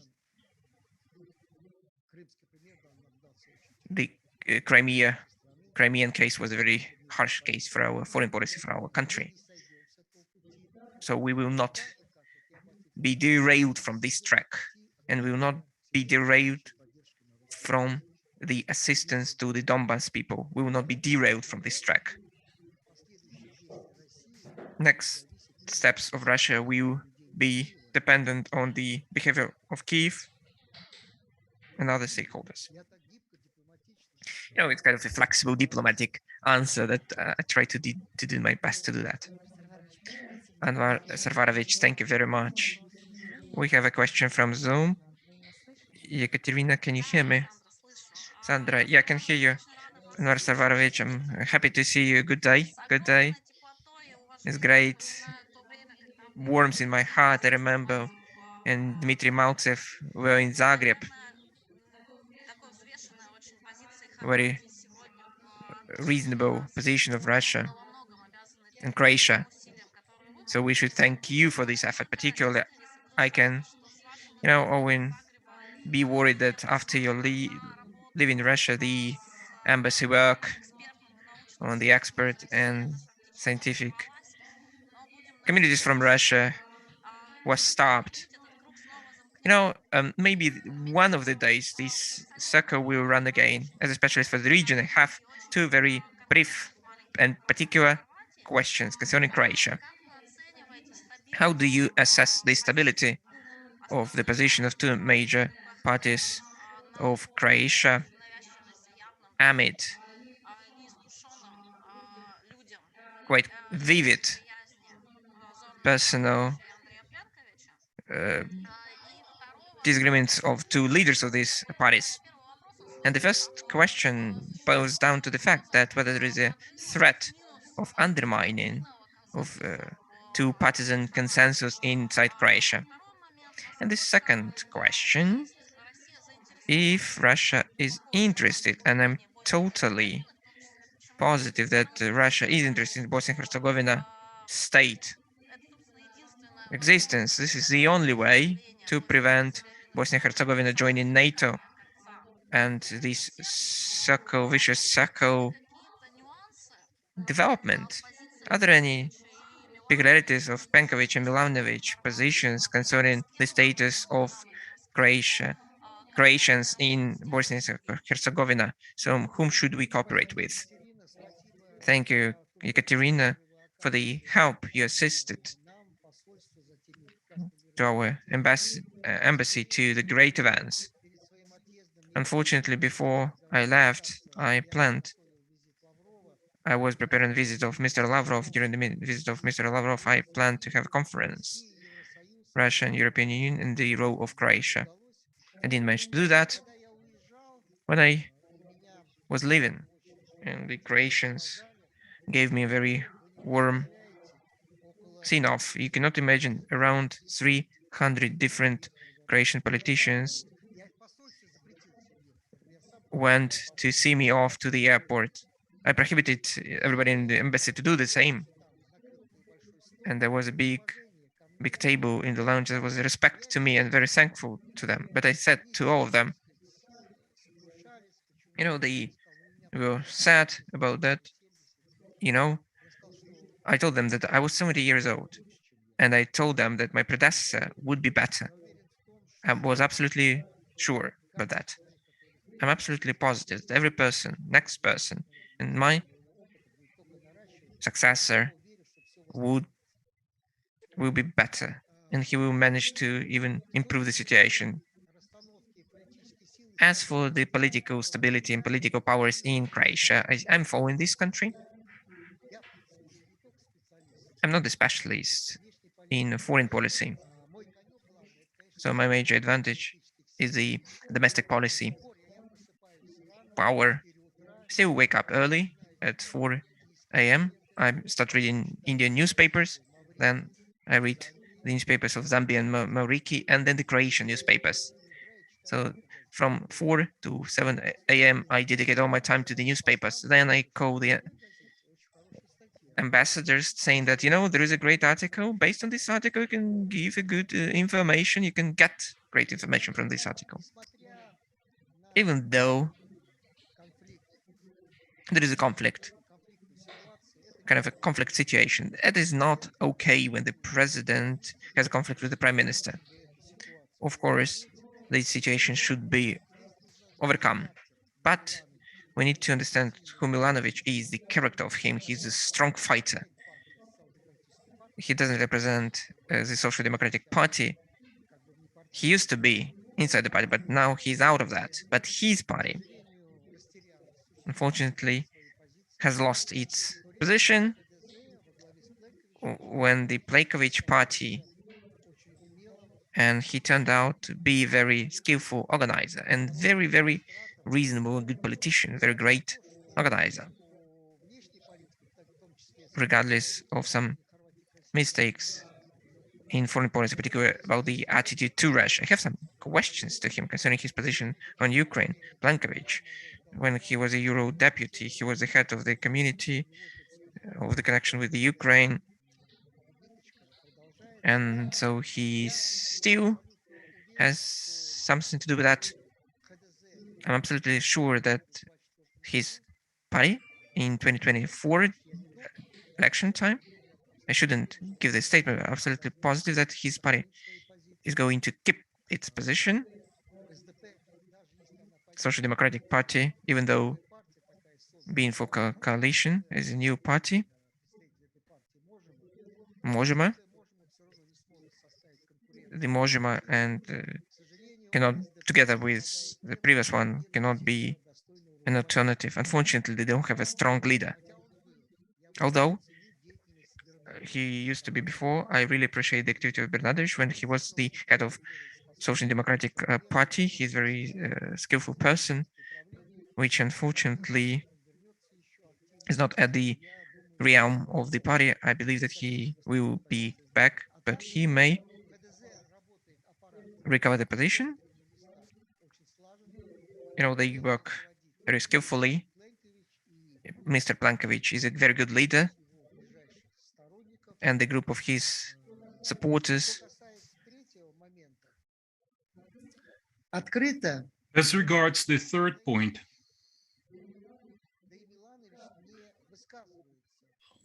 Milanovic and Plenković do not speak openly about a new entity for the Croatian minority. Yes, they talk about the rights of the Croatian minority, but this is not a matter of dispute, and this is not a matter of misunderstanding between Croatia and Bosnia.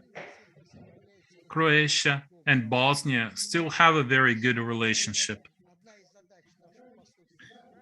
And one of the mission for our embassies in Sarajevo and Zagreb is to help both Sarajevo and Zagreb approach this problem of the Croatian minority, but not at the expense of their bilateral relations. Thank you. Thanks a lot for the question. A question from the room now. Yes, please. Alexander was first. Okay, Alexander, you go. Ladies first, because we had a St. Valentine's Day, even though this is not a Russian holiday, right? It's not part of Russian. We have July 8th. Oh, yeah, right. When I was in Zagreb, every year we award medals. There is this medal, Family Day. I gave it to Message, former president. He's 87 years old and he has been married for 60 years. Stepan Message is a legend. He really likes Russia. He cares about Russia. Irina Chipaykina. I'm a media volunteer, a journalist. Thank you very much, Ambassador Azimov, for all the stories. It was very interesting. I would like to ask you about culture and education. You told us how you brought the Bolshoi Theater and the Mariinsky Theater and some exhibitions to Zagreb, and they were extremely popular with Croats. So people in Croatia are interested in Russian culture. What about the Russian language, though? Is it easy to study Russian in Croatia? And what about young people in Croatia? Are they interested in learning Russian? No, this is a very difficult question. I have some unpleasant memories related to this. There was a time when Russian was the #1 foreign language in Croatia. Older people may still remember this.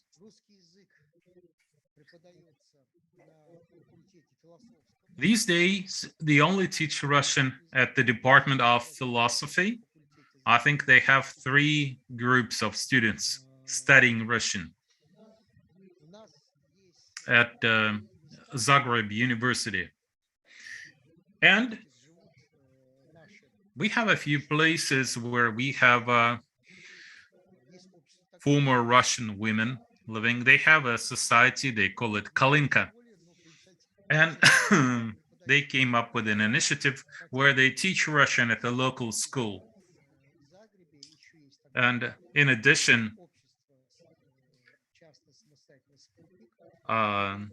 there is this society called Sputnik. They also invite people interested in learning Russian. So basically, there is nothing at a school level.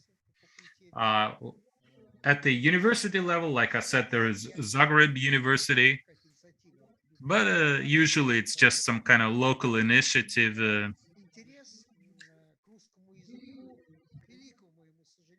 Unfortunately, I want to be totally frank with you, there is not much interest in studying Russian. Croats are interested primarily in studying German or English.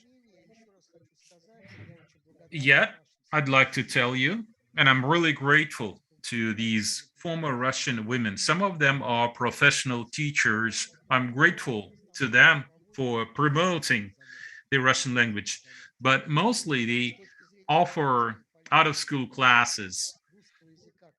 Those are not mandatory. There is no government policy to promote Russian as the second or third foreign language. And it's a shame. Even though I have to tell you that Croats, and not just older people, the younger generation as well, they really like Russian literature and Russian poetry. The reason we launched this project with Pushkin is because many people were interested in Pushkin. I was actually surprised. I thought Akhmatova would be very popular in Croatia, and I thought we should build a monument to Akhmatova, but no, they wanted a monument to Pushkin and offered us the best places. Bundak Park in Zagreb, they said they will give the best spot for the monument to Pushkin. I asked Bandic to have a poll, Tsvetaeva, Akhmatova, or Yesenin. And they said Yesenin. So we built two monuments, one in Zagreb to Yesenin, and then another one. There is this wonderful suburb, the wonderful town, Apathy. It's a coastal city, Apathy. There is a plaque to Isidore Duncan. Many, many years ago, Yesenin and Duncan went to Apathy, and there is this plaque there. And I had a very good relationship with basically all the mayors because I always treat them with respect. They're very hospitable. We are very hospitable. And we always had some vodka and some caviar at our meetings. I would bring some caviar from Moscow. My wife would always criticize me that I spend my entire salary on caviar, especially sturgeon caviar, black caviar. Croats love it. So there is this island, it's called Brach, and there is an old monument that Croats themselves built, a monument to Tolstoy and a monument to Dostoevsky. So what I did is I helped refresh, touch up those monuments. And like I said earlier, there are 3 monuments to Yuri Gagarin. Of course, the younger people are not very interested in studying Russian. They prefer German or English. But I spoke at a private club, the one I mentioned earlier, and there were some former college students who were interested in working for a Croatian company working in Russia. And there are 18 Croatian companies that work in Russia. Some of them are quite successful, even though the amount of their business has been somewhat reduced in recent years. Unfortunately, their Russian language is not as prominent in Croatia as it used to be. But still, they love Russia, they respect Russian people. I will just give you one example. And this is not because I would like to promote myself. This only happens rarely. I would often give interviews, every week I would speak on Croatian television. I could do this anytime. Now I'm in retirement, but they would always put me on page 1 of the evening paper. And I would criticize the Americans because of the Skripal poisoning. So they still love us, they still respect us. There were a few people who wanted to build a monument to Marina Tsvetaeva. And unfortunately, I wasn't able to find the funds to do that. But here is one thing I would like to mention. I'm really grateful to Croatia.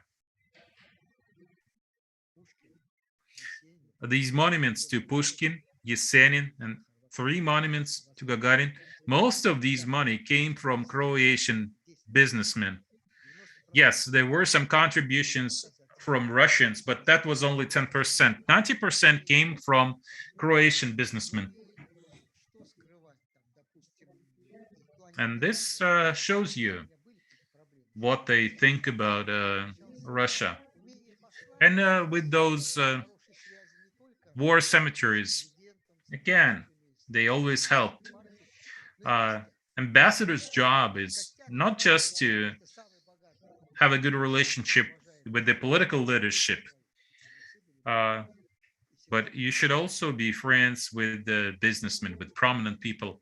So the top 10 businessmen in Croatia, they all were my friends. I had a very good relationship with them. Of course, pro-Western people were very unhappy with that. They would appeal to the president, talk to him about that. They would complain that the Russian ambassador was too active, speaking too much on television and in the media, criticizing the United States a lot. I was a very inconvenient ambassador, but still, they turned a blind eye to that because they knew that I was pretty balanced and I would promote our common interest. I was also promoting the interest of Croatian businessmen in Russia. Some of the Russian companies complained to the foreign minister saying, I helped Croatian businessmen more than I helped the Russian ones. But this is something an ambassador should do. You should take care of your own country's interests, and you should also help the country that you serve in. Gradually, as the older generation passes away, the number of people who speak Russian in Croatia decreases. But we still have some dedicated women, ethnic Russian women in Croatia who promote the Russian language, Russian cuisine, some folklore in Zagreb, in other places. We always support them, but objectively, the situation is not very good. Thank you very much, Alexander. Your turn. Ambassador Azimov, thank you very much for your lecture. My name is Alexander. If I may, I would like to go back to the Balkan region with my question. I would like to ask you, what do you think about the current state of bilateral relations between Croatia and Serbia? We know that there is a lot of history there. As a starting point, I'd like to mention something. We know that there is a Croatian contingent present as part of the international military mission to Kosovo. And last year, Croatia actually tripled the number of their soldiers, went from 40 to 150. And considering some provisions in the Serbian constitution, some hotheads could even say that part of Serbia is being occupied by the Croatian military. Of course, it's not just Croatia. There are other countries like Macedonia, for example. They also increased the number of their troops in Kosovo. So at least it was not Russia who brought this instability to the Balkans. And this may not be our problem. But still, I'd like to ask you, how do you think this situation could be handled? Let's say you were there and Russia had to handle this situation. What would you recommend? It's an interesting question. Unfortunately, this relationship is far from friendly, and we see some tensions from time to time. Unfortunately, Milanovic and especially Plankovic and Serbia as well, none of them is taking active steps to resolve the remaining problems, deal with the fallout of the conflict. We don't see much initiative coming from either of the two sides.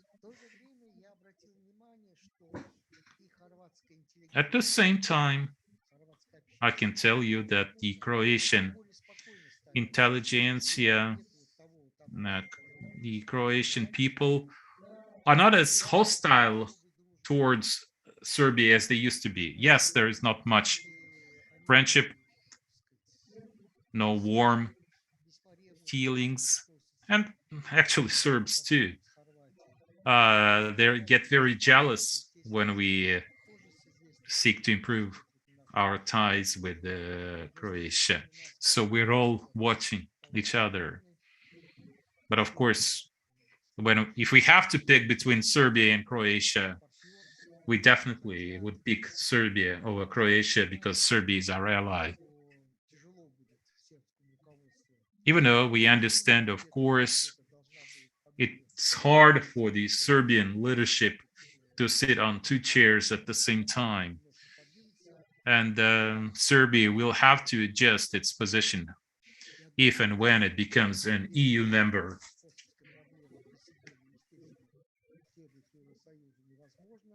And I think Serbia cannot become an EU member without resolving the Kosovo problem first.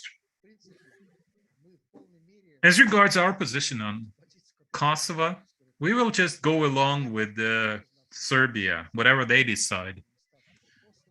Of course, it's hard for them to agree to let Kosovo go and make Kosovo fully independent. But sooner or later,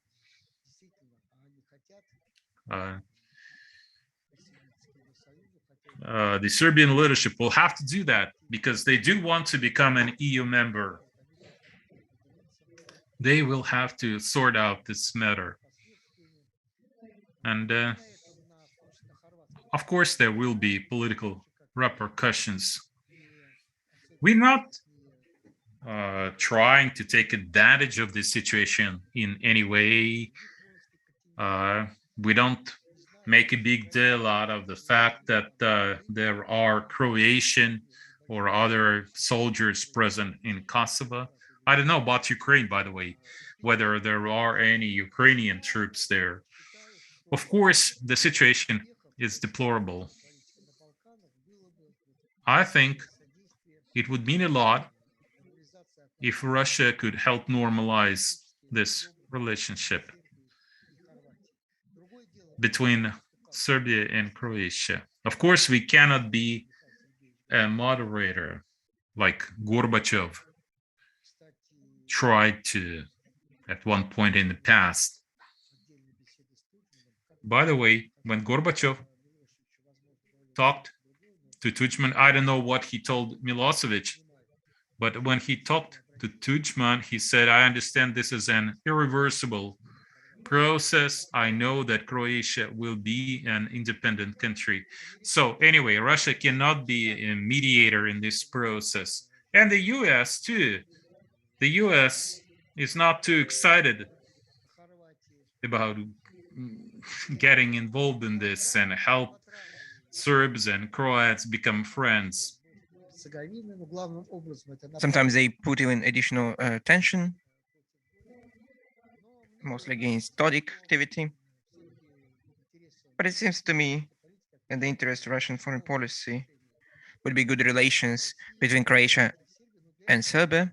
But to this end, there should be a political will. Unfortunately, there is no political will on both sides.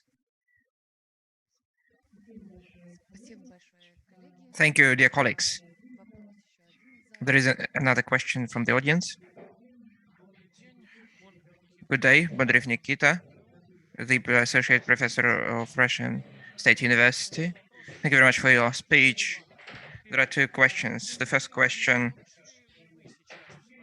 is that in your statement you mentioned, and I see it in my professional activity, that cultural and scientific cooperation with the Balkans countries turns out to be dependent on the interest of the Russian business. So the question, which is shaped quite simply, but which is a sophisticated one, is it even possible to cooperate with the Balkans countries in science, culture, arranging humanitarian projects, so-called public diplomacy, without any business orientation? So we know the collapse of the South Stream influenced our plans on the Balkans. Agricor story has a huge impact. It's not me who should tell you that. So without this business orientation, it's possible to cooperate in culture, science. I believe it is impossible in global world at all. Second question, and you're right to mention, and in the Russian attitude to Balkans, there is a kind of counterbalance to the Serbian side. Are we talking about the just comprehension of people of the Balkan region in general? What is the Balkan? That would be a simple question. The most people in Russia would remember Serbia among the Balkan states. So with this kind of balance shift, what should we do about it? And should we do anything about it? I'll start with the second question. There is a shift in balance. I believed that the orientation at Serbia is wrong. We need to develop relations with other states. On the one hand, Serbia gives these opportunities for our business, for Lukoil, for Sberbank, for Rosneft. On the other hand, even though we're great friends with Serbians, there are some problems connected with the relations, who are concerned about our bigger footprint in investment and economic areas. But I totally agree that, unfortunately, to our deep regret, that the scientific and cultural activity is tightly connected with the business activity. You know, sometimes the state doesn't provide all the support, so we need to find sponsors. So when in Croatia faced some problems, I applied to Lukoil, to Sberbank. Sberbank, to less extent, Lukoil to big extent, supported us in our activity. From the perspective of trade and economic relations, we have quite good relations with Slovenia, Macedonia, with Serbia, with Croatia, with Bosnia and Herzegovina. The goods turnover is quite high. Of course, there is a big gap in investment activity. It might seem that if there are some obstacles in trade and economics, so we need to promote cultural and scientific ties. In this respect, in our Intergovernmental Commission with Croatia, within this commission, we created the group responsible for science and technology and in cultural area. There are a task force responsible for that. Everything depends a lot on the activity of the Russian Cooperation Agency. Not all the countries have these representative offices. In Croatia, we opened the representative office in the Russian Cooperation Agency. We have a big one in Belgrade, huge finance and funding. In Croatia, that's not the case, only two people working. The cultural center, which might be the catalyzer of the scientific and cultural cooperation development, is impossible in Croatia in the near future. Unfortunately, there is a misunderstanding, our wrong comprehension of that.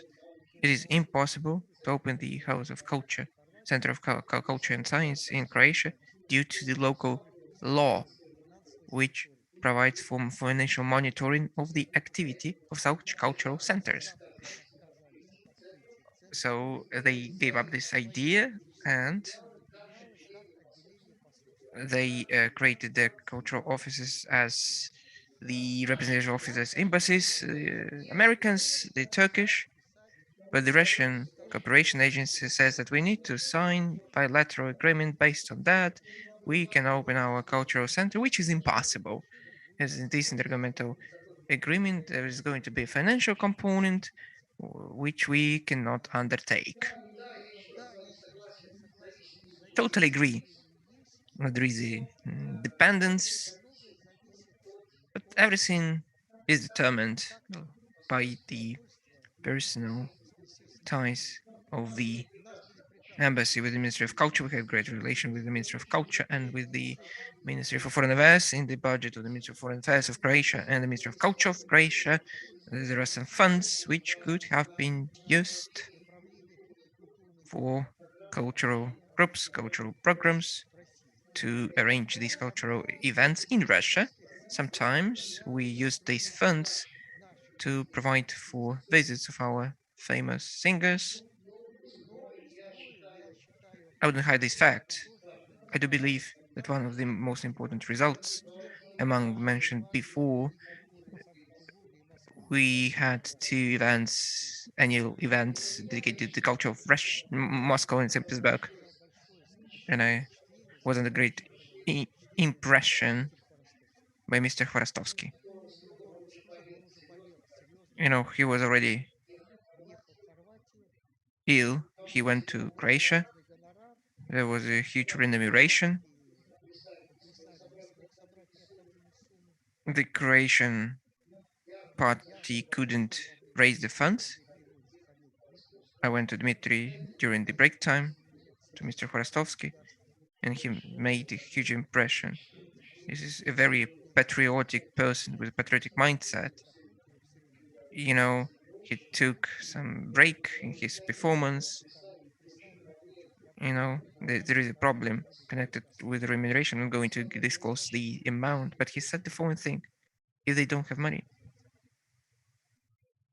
I'm ready to not to take the money. That's Chворостовский. That's about his mindset, about his great patriotic soul. Anna Netrepka should visit Croatia with her husband. Big money in Croatia, the organizers cannot raise these funds so far. Everything depends on the activity of the embassy of the Russian Cooperation Agency. But for me, it's quite clear, and that was my idea, that the scientific and technological cultural ties shouldn't be tied very close to business, but financially it's sometimes difficult, but we managed to do that. The point is that the Balkan peoples love our culture. They love our great singers. And the Orthodox Church. The cultural activity is actively being developed in Slovenia, in Macedonia, in Bosnia. It's clear that it is the case in Serbia. We have a bigger platform, but ground for that. I totally agree with you that initially that was a wrong focus on Serbia. Probably it was easier for us to do that. But step by step, the situation is changing. It is improving. So far, Serbia is our priority, but at the same time, we actively engaged in open relations with other Balkan states. Anyway, serious problems in bilateral relations with these states are not the case. There is, a big, difficult choice, Euro-Atlantic solidarity. When I was a representative to OSCE, when the these are not the states of the European Union, but very close to that, including Serbia, when there were some statements made, negative anti-Russian statements, they followed. Serbia didn't do that. And the Balkan states joined these statements of the European Union, but on the outlines they approached me and asked for forgiveness. They said that they were under pressure, but they said that they loved Russia, that they sympathized with Russia. This kind of very strong people's connection based on languages of our religion uh, makes the pace. Have I answered your first question? Okay, thank you. Dear colleagues, let's thank Arvan Anvar for his great speech today. Thank you very much for finding time to join us offline. Very happy that you agreed to do that. It seems to me that we will have more opportunities to do that, and the epidemiological situation will be better. So we will have more opportunities to get together. I do hope that during our Balkan events, we're going to see each other, the Balkan dialogue, which we are going to have in Croatia. So are you from Slovenia or Croatia? It's difficult to take this question. In Slovenia is a great, beautiful country. Croatia, has its great sea.